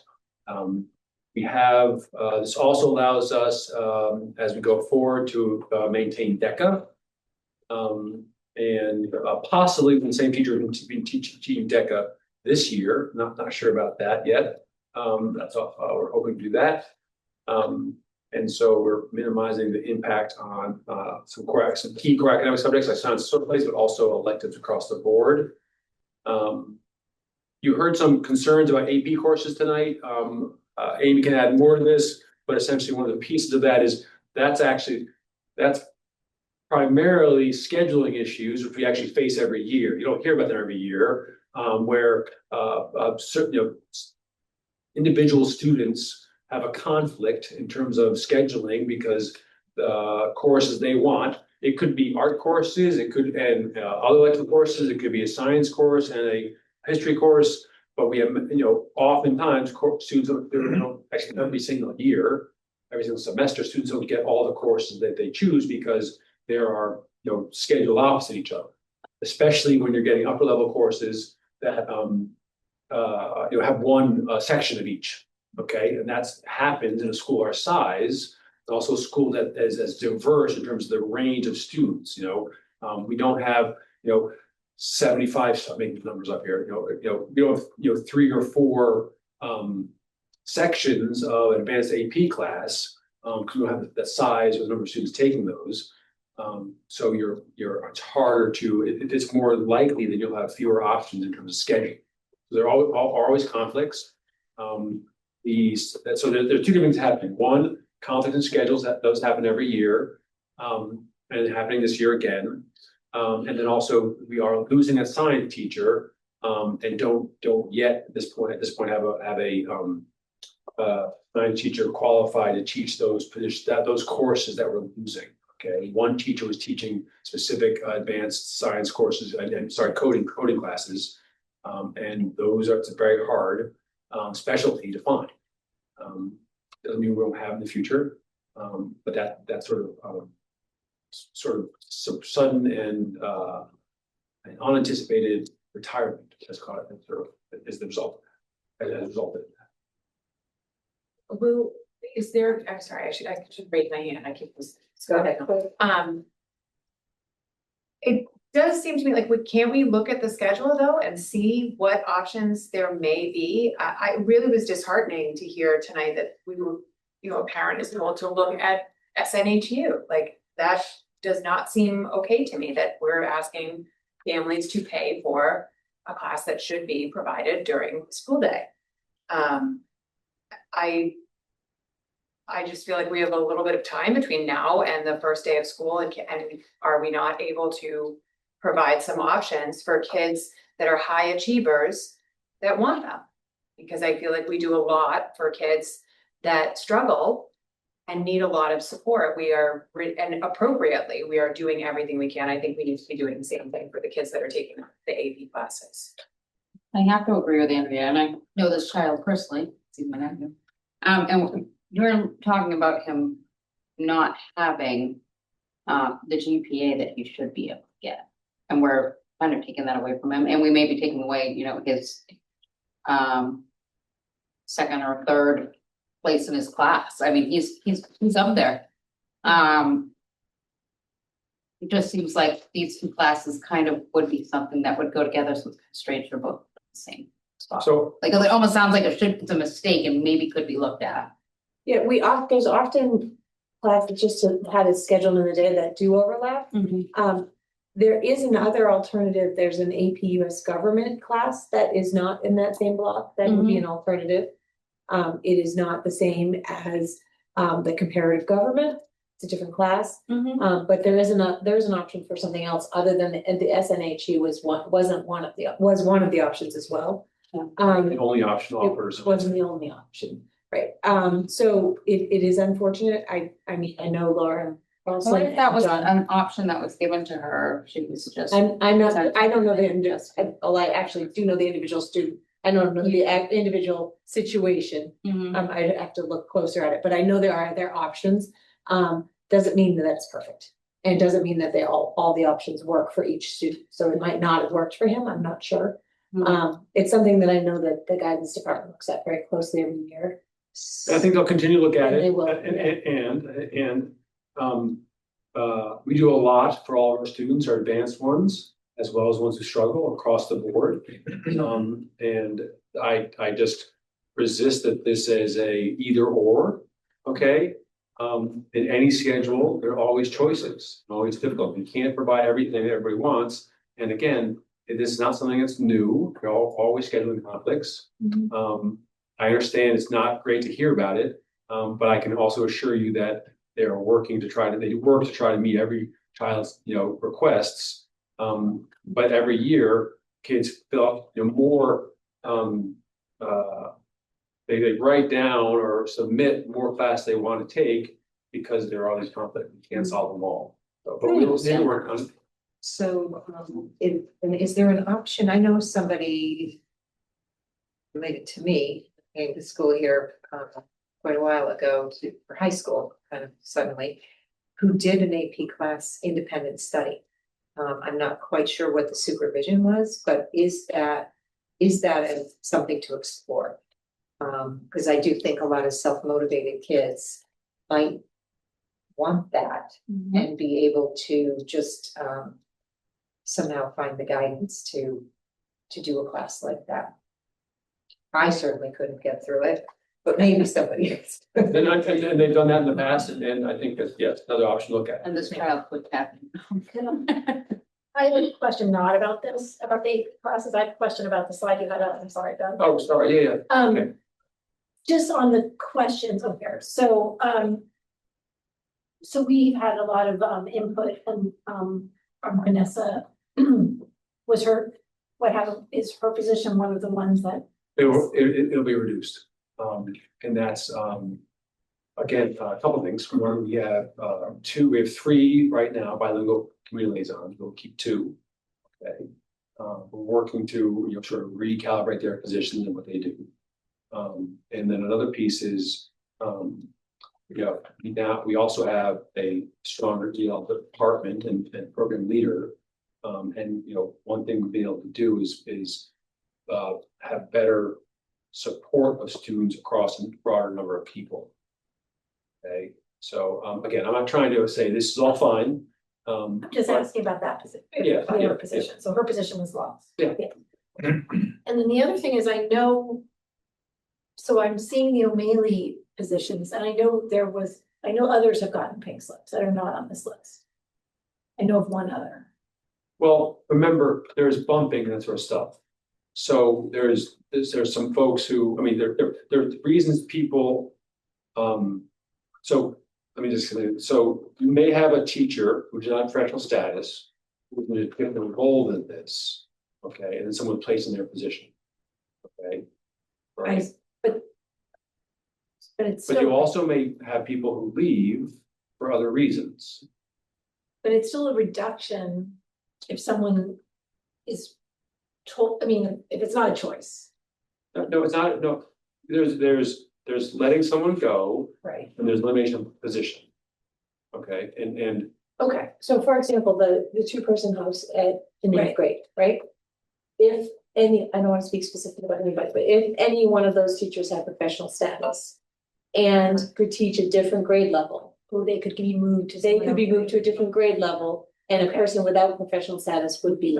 Okay, I'm sure that's gonna, I'm sure that answers my. It doesn't mean, right, thank you for explaining, Mr. President. I'm sure that. It means elimination of those 2 positions in 8th grade house, it means elimination of those 2 teachers who are in that position, who are currently in that position. No, I understand now. Yeah. Thank you. Okay. Okay. So.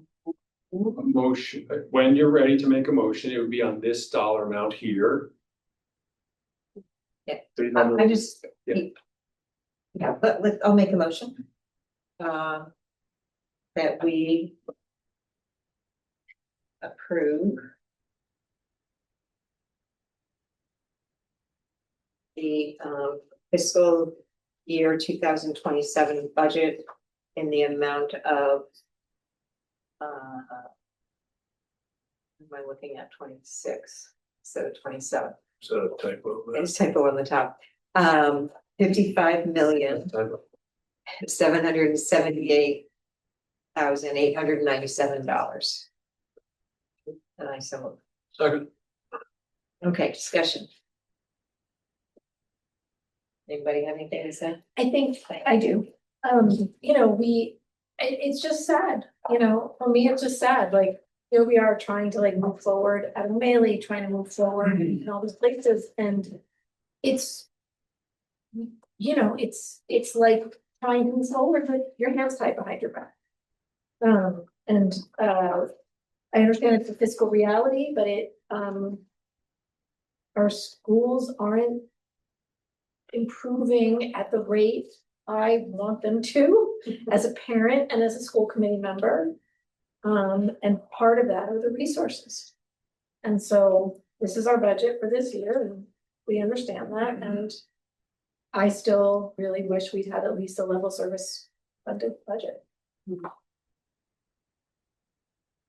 I'll also say I'm still very disappointed in the amount of funding many people showed up at the city council hearing, public hearing, and unfortunately nothing changed based upon that feedback. I think some of the counselors tried really hard.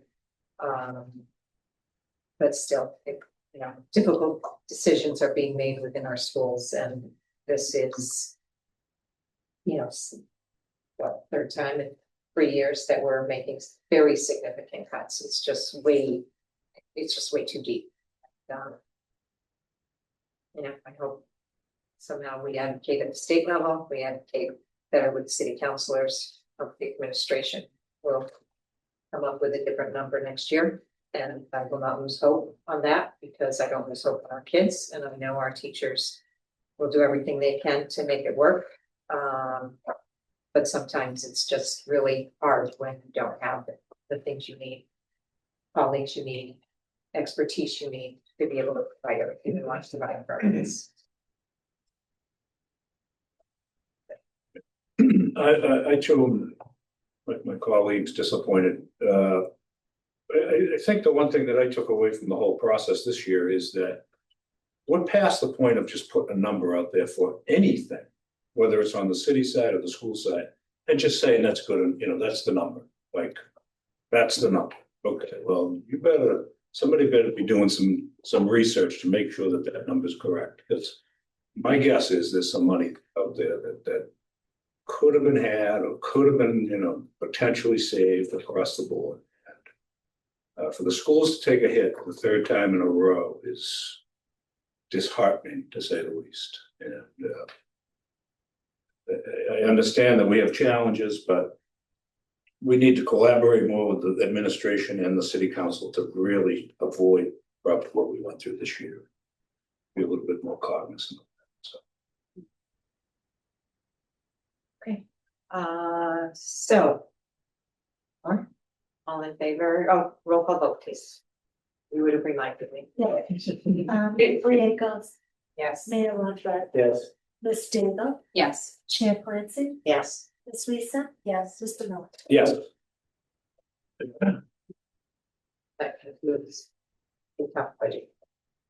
Is this thing hearing? For November. And I do feel bad for those educators who would really want to be in Gloucester. Okay, subcommittee reports. Melissa is not here. I don't. You want me to give mine? There's a packet. You guys can fill this. Yeah, you did the bulk of the. Yeah. It's just that. And then, okay, so that, I'll just talk about. so then we also have the program subcommittee meeting of May 26th that. Yes. So I'm just gonna start and then I'll let Ben go more deeply into this. So this, we didn't end up we're still working on the operating protocols, to just say that. And we're gonna have a meeting probably during the summer to continue that. We spent the majority of our time on, the updated policy prevention for the prevention of physical restraint requirements if used, file JKAA, which Destiny is requiring the, revised by August 17th. We did a deep dive on this for a few meetings, and then it was then ran it by our legal counsel, and I'm gonna let him go from there. Great. So, thank you, Laura. So this is being spurred on by state law change from a year ago, and then regulations were then promulgated by the Department of Education that we yet need to align with. And there's and so the committee, the subcommittee has done quite a bit of work on this. Where we started first was from the policy given to us by our Special Education Council, legal counsel, okay, which was informed by Michael Jarvis, but also the state guidance and state FAQs they put out. We started there, but we also showed the subcommittee where our current policy looks like, and also what the very extensive procedures are. Okay, and then the committee worked through was because the initial draft was pretty sparse and because it referenced the state regulations pretty significantly. Okay, with not much detail. Including, I'm not even sure it had definitions in it. Definitions. So with the committee's work, the committee's done a lot of work on this. We've added, we've clarified the overview and the intent of the restraint. I mean, sorry, of the policy. Which actually, let me pause for a moment. The purpose of this policy is to abide by state law, but the purpose of that law is to limit as much as possible the use of physical restraint or seclusion. Okay, and it's very, very clear. I'll read this out loud. Physical, this is the third paragraph in the overview. Okay, this is taken right from the state regulation and law. Physical restraint and seclusion are emergency procedures of last resort and are permitted only when a student's behavior poses a threat of assault or imminent serious physical harm to the student or others, and the student is not responsive to verbal directives or other lawful, less intrusive interventions. Any use of physical restraint shall be limited to the degree of force necessary to protect a student or another person from assault or imminent serious physical harm. Okay, that isn't changed much from the original law. What's changed is a variety of things in terms of some of the definitions of what seclusion and timeout means, and also some of the reporting, but also for seclusion, consent by a parent or your guardian, and then also consent from medical professionals saying that there's no contraindication that would cause additional harm, mental health harm or other harm to that student. If they were if the school used seclusion as an emergency procedure. But that's really clear. We want that they are allowed, but they're designed to be limited in their use as much as possible.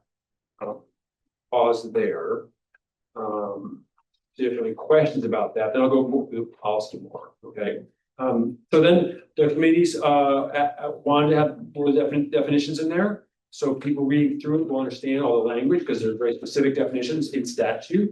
Okay, so you can see those are laid out there. You'll see some bold paragraphs, or those are additions since the last review. Some of those are from our legal counsel, so the definitions he added back in the definitions of parent and principal. Okay, that was his recommendation. Other bold are what the committee recommend. We'll go through those as well. So you have all the definitions. The most significant ones are physical restraint and seclusion.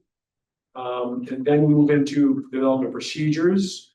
And like in many policies, the policy is directing the superintendent to develop procedures. We have a procedure manual that we are refining, and then we'll roll out in the beginning of the school year. You'll see on the very first sentence of development procedures, that was a revision from the subcommittee from our last meeting. And then we also had this, the subcommittee also want to make sure we are a little bit clear on consent.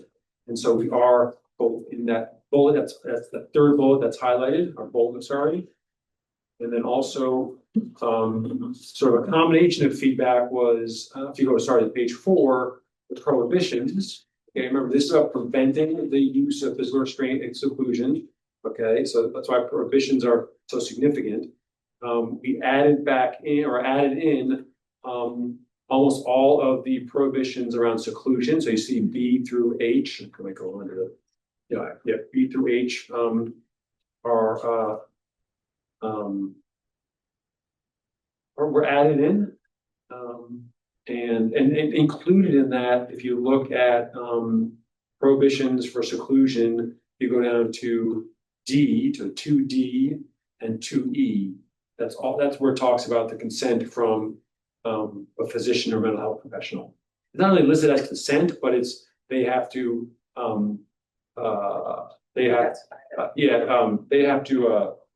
approve the use of it by saying that there's no additional harm that can come to the student.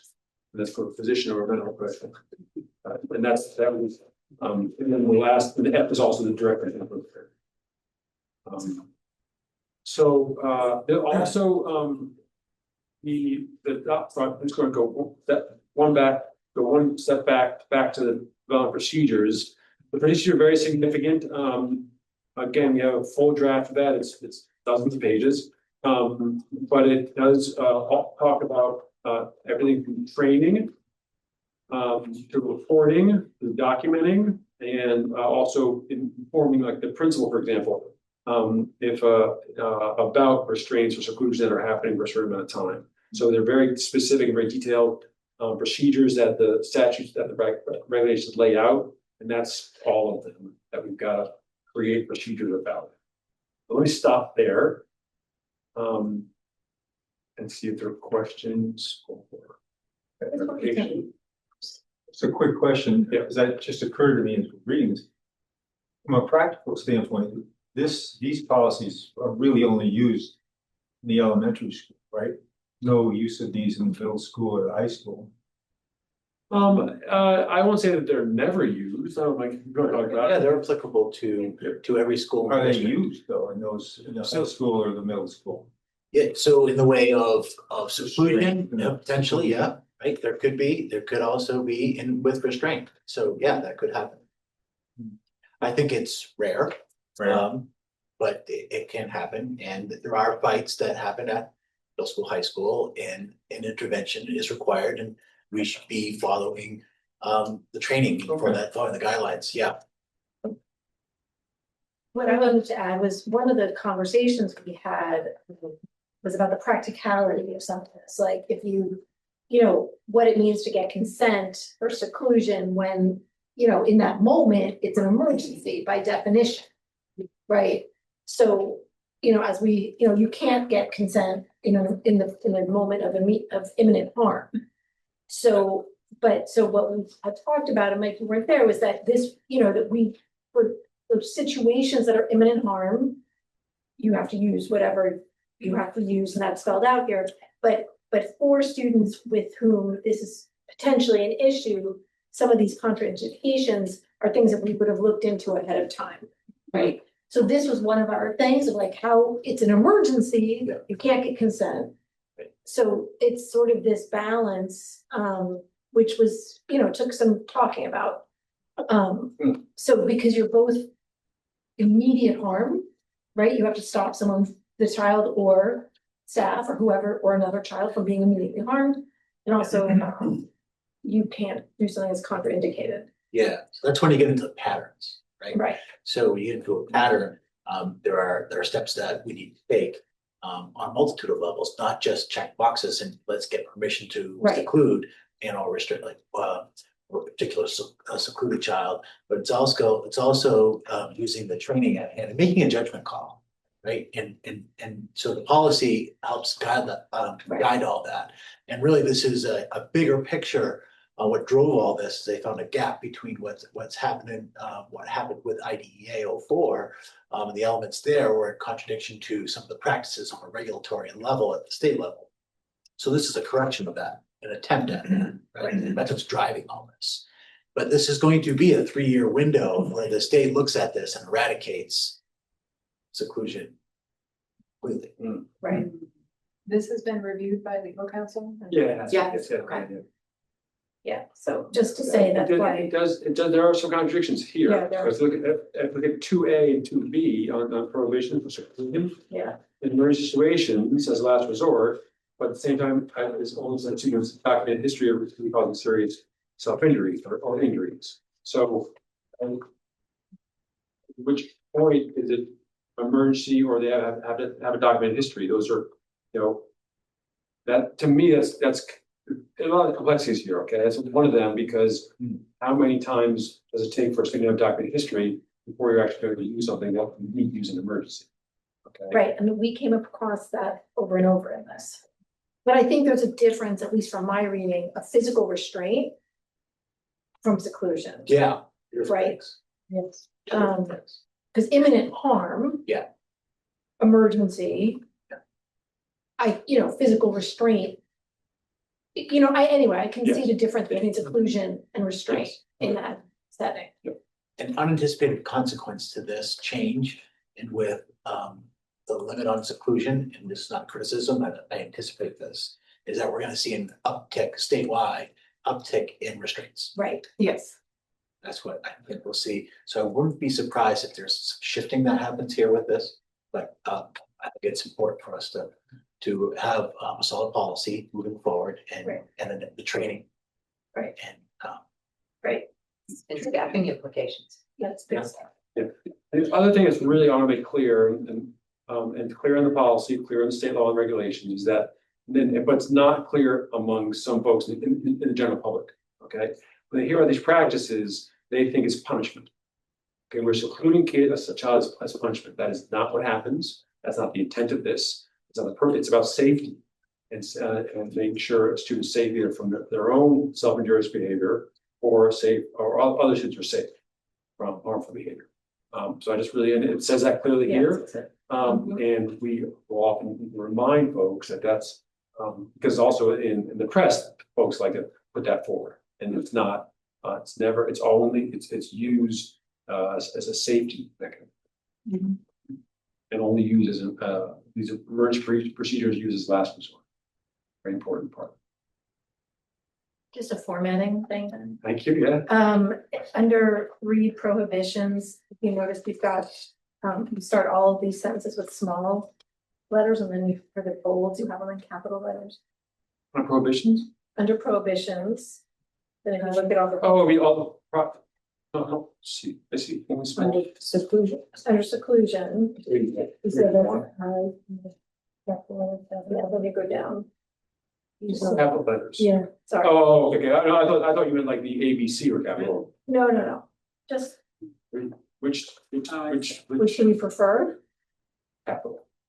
Yeah, then we have to change all of them. Yeah, And physical restraint. Yeah, same. Yes. As long as you don't mind me making those No, I'm fine. errors. Just, I think it looks nicer for it to be consistent. Capital, right? Yeah.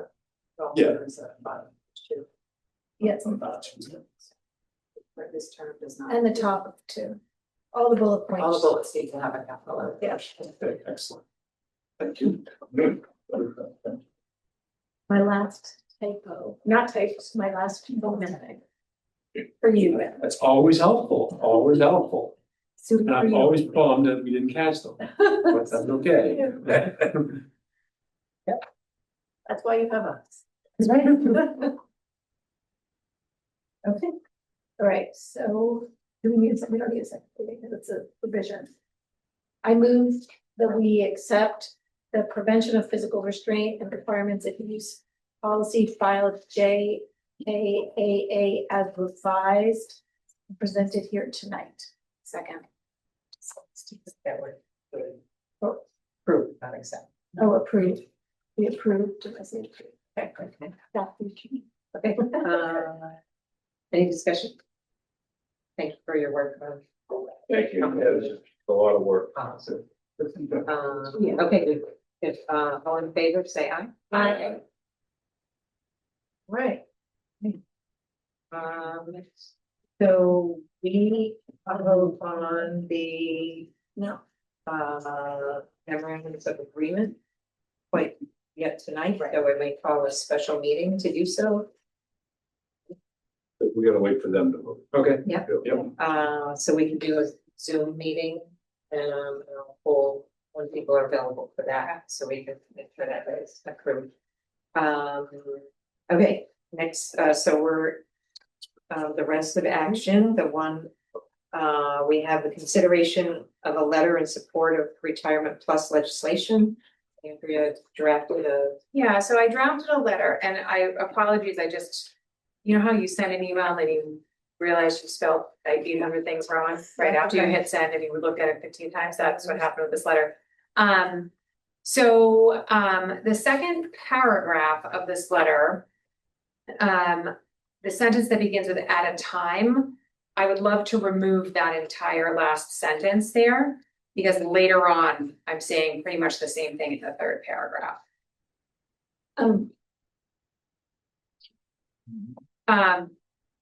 So I talked to a couple people about how best to proceed with this, and one of the things was, you know, send a letter to the conference committee or send a letter to the governor and say to her, we'd love for you to sign this as soon as it hits your desk.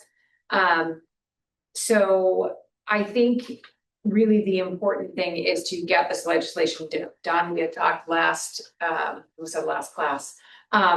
meeting about not being overly specific, but just sort of giving a general message of support to passing this kind of legislation, so it doesn't kind of go to die in committee. So that's pretty much how I approach this letter, just kind of give the merits of the bill, you know, and talk about the benefits to educators, but also talk about the benefits to districts that might have some people that are approaching retirement.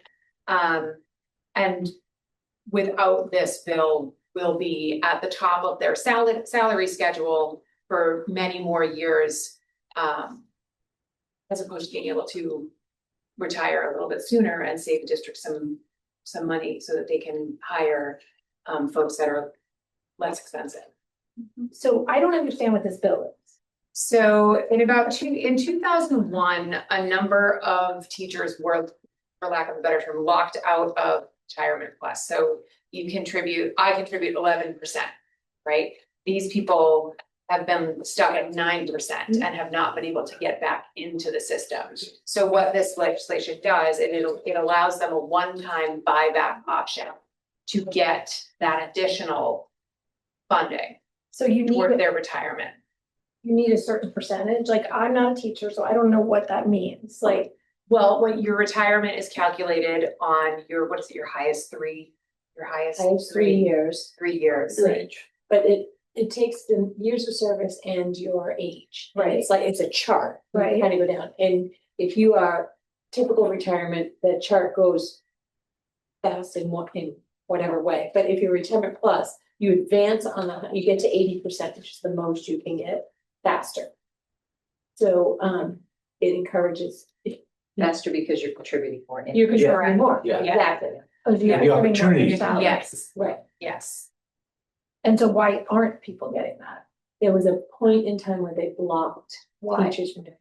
I'm not sure. I don't They gave a remember why. choice and they either signed up or didn't. Yeah. And so, so they're gonna So the open this window up for closed. reenrollment. Yes. This is just to reopen that window. so to Yes. speak. And if people want to take it, it's my understanding, you might know It's better, limited. that they have to buy that. That's right. Yes. Gotta Yeah. buy it back. So all that interest over time, you have to pay for that. So if you want to retire sooner, you would, okay, yeah. Yeah, for non-teachers, this is not obvious at all. Or, yeah, I can tell you that for educators, this is the closest we've ever gotten to sort of righting this wrong. And it's become very important. Okay. Want to make a motion? Do we feel okay about the letter, the flavor of the letter, I guess? And my only suggestion would be, we copy the governor. Okay, but this is. and also, so this is the conference committee of which, is this the House? Both. Oh, so that should be clear. So it's being sent to the House Conference Committee. So the bill's in both the House and the Senate? It has cleared both they have both cleared, a version of the bill. There's some differences. That's why it's in Conference Committee, so they can hash out those differences. Yeah, so I would just address it. And we're not the only school committee to do it. No, definitely A not. lot of places. And the superintendent Yeah. sent in a letter. All right, so. Appreciate you doing the work on it. Okay, so I'm making a motion that we approve this letter with the revisions that we discussed tonight. To send to the conference committee with a CC to Governor Maura Healey in support of retirement plus legislation. Second. Okay, moving second, any discussion? All in favor, say aye. Aye. Right, so we have some grants to accept. I move that we accept the 21st Century Community Learning Center's continuation CCLC FC 645S summer programming grant in the amount of $38,184. Second. Move in second, all in favor, say aye. Aye. Okay, I move that we accept the fiscal year 27 FC 426 CTP frameworks and competency-based implementation grant in the amount of $15,000. Okay. Okay, Amy, can you explain what this is? So this is with our CBTE program. And they are they're joining with a partnership with math department and literacy to For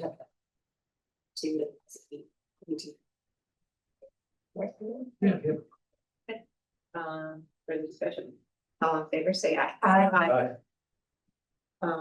So Motion to adjourn. Second. just gonna say that sadly concludes.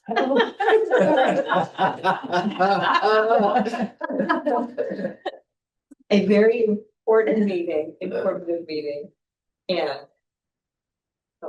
it won't be, we're gonna have another meeting at least to approve the contracts, but you're welcome to be not available. Wait, I want to say something. Sure. Ben, I want to thank you. I can't believe it's been only 6 years. Cannot believe our last 20. It's like 35 years. And I was new to the committee when we hired for my first 6 months during COVID.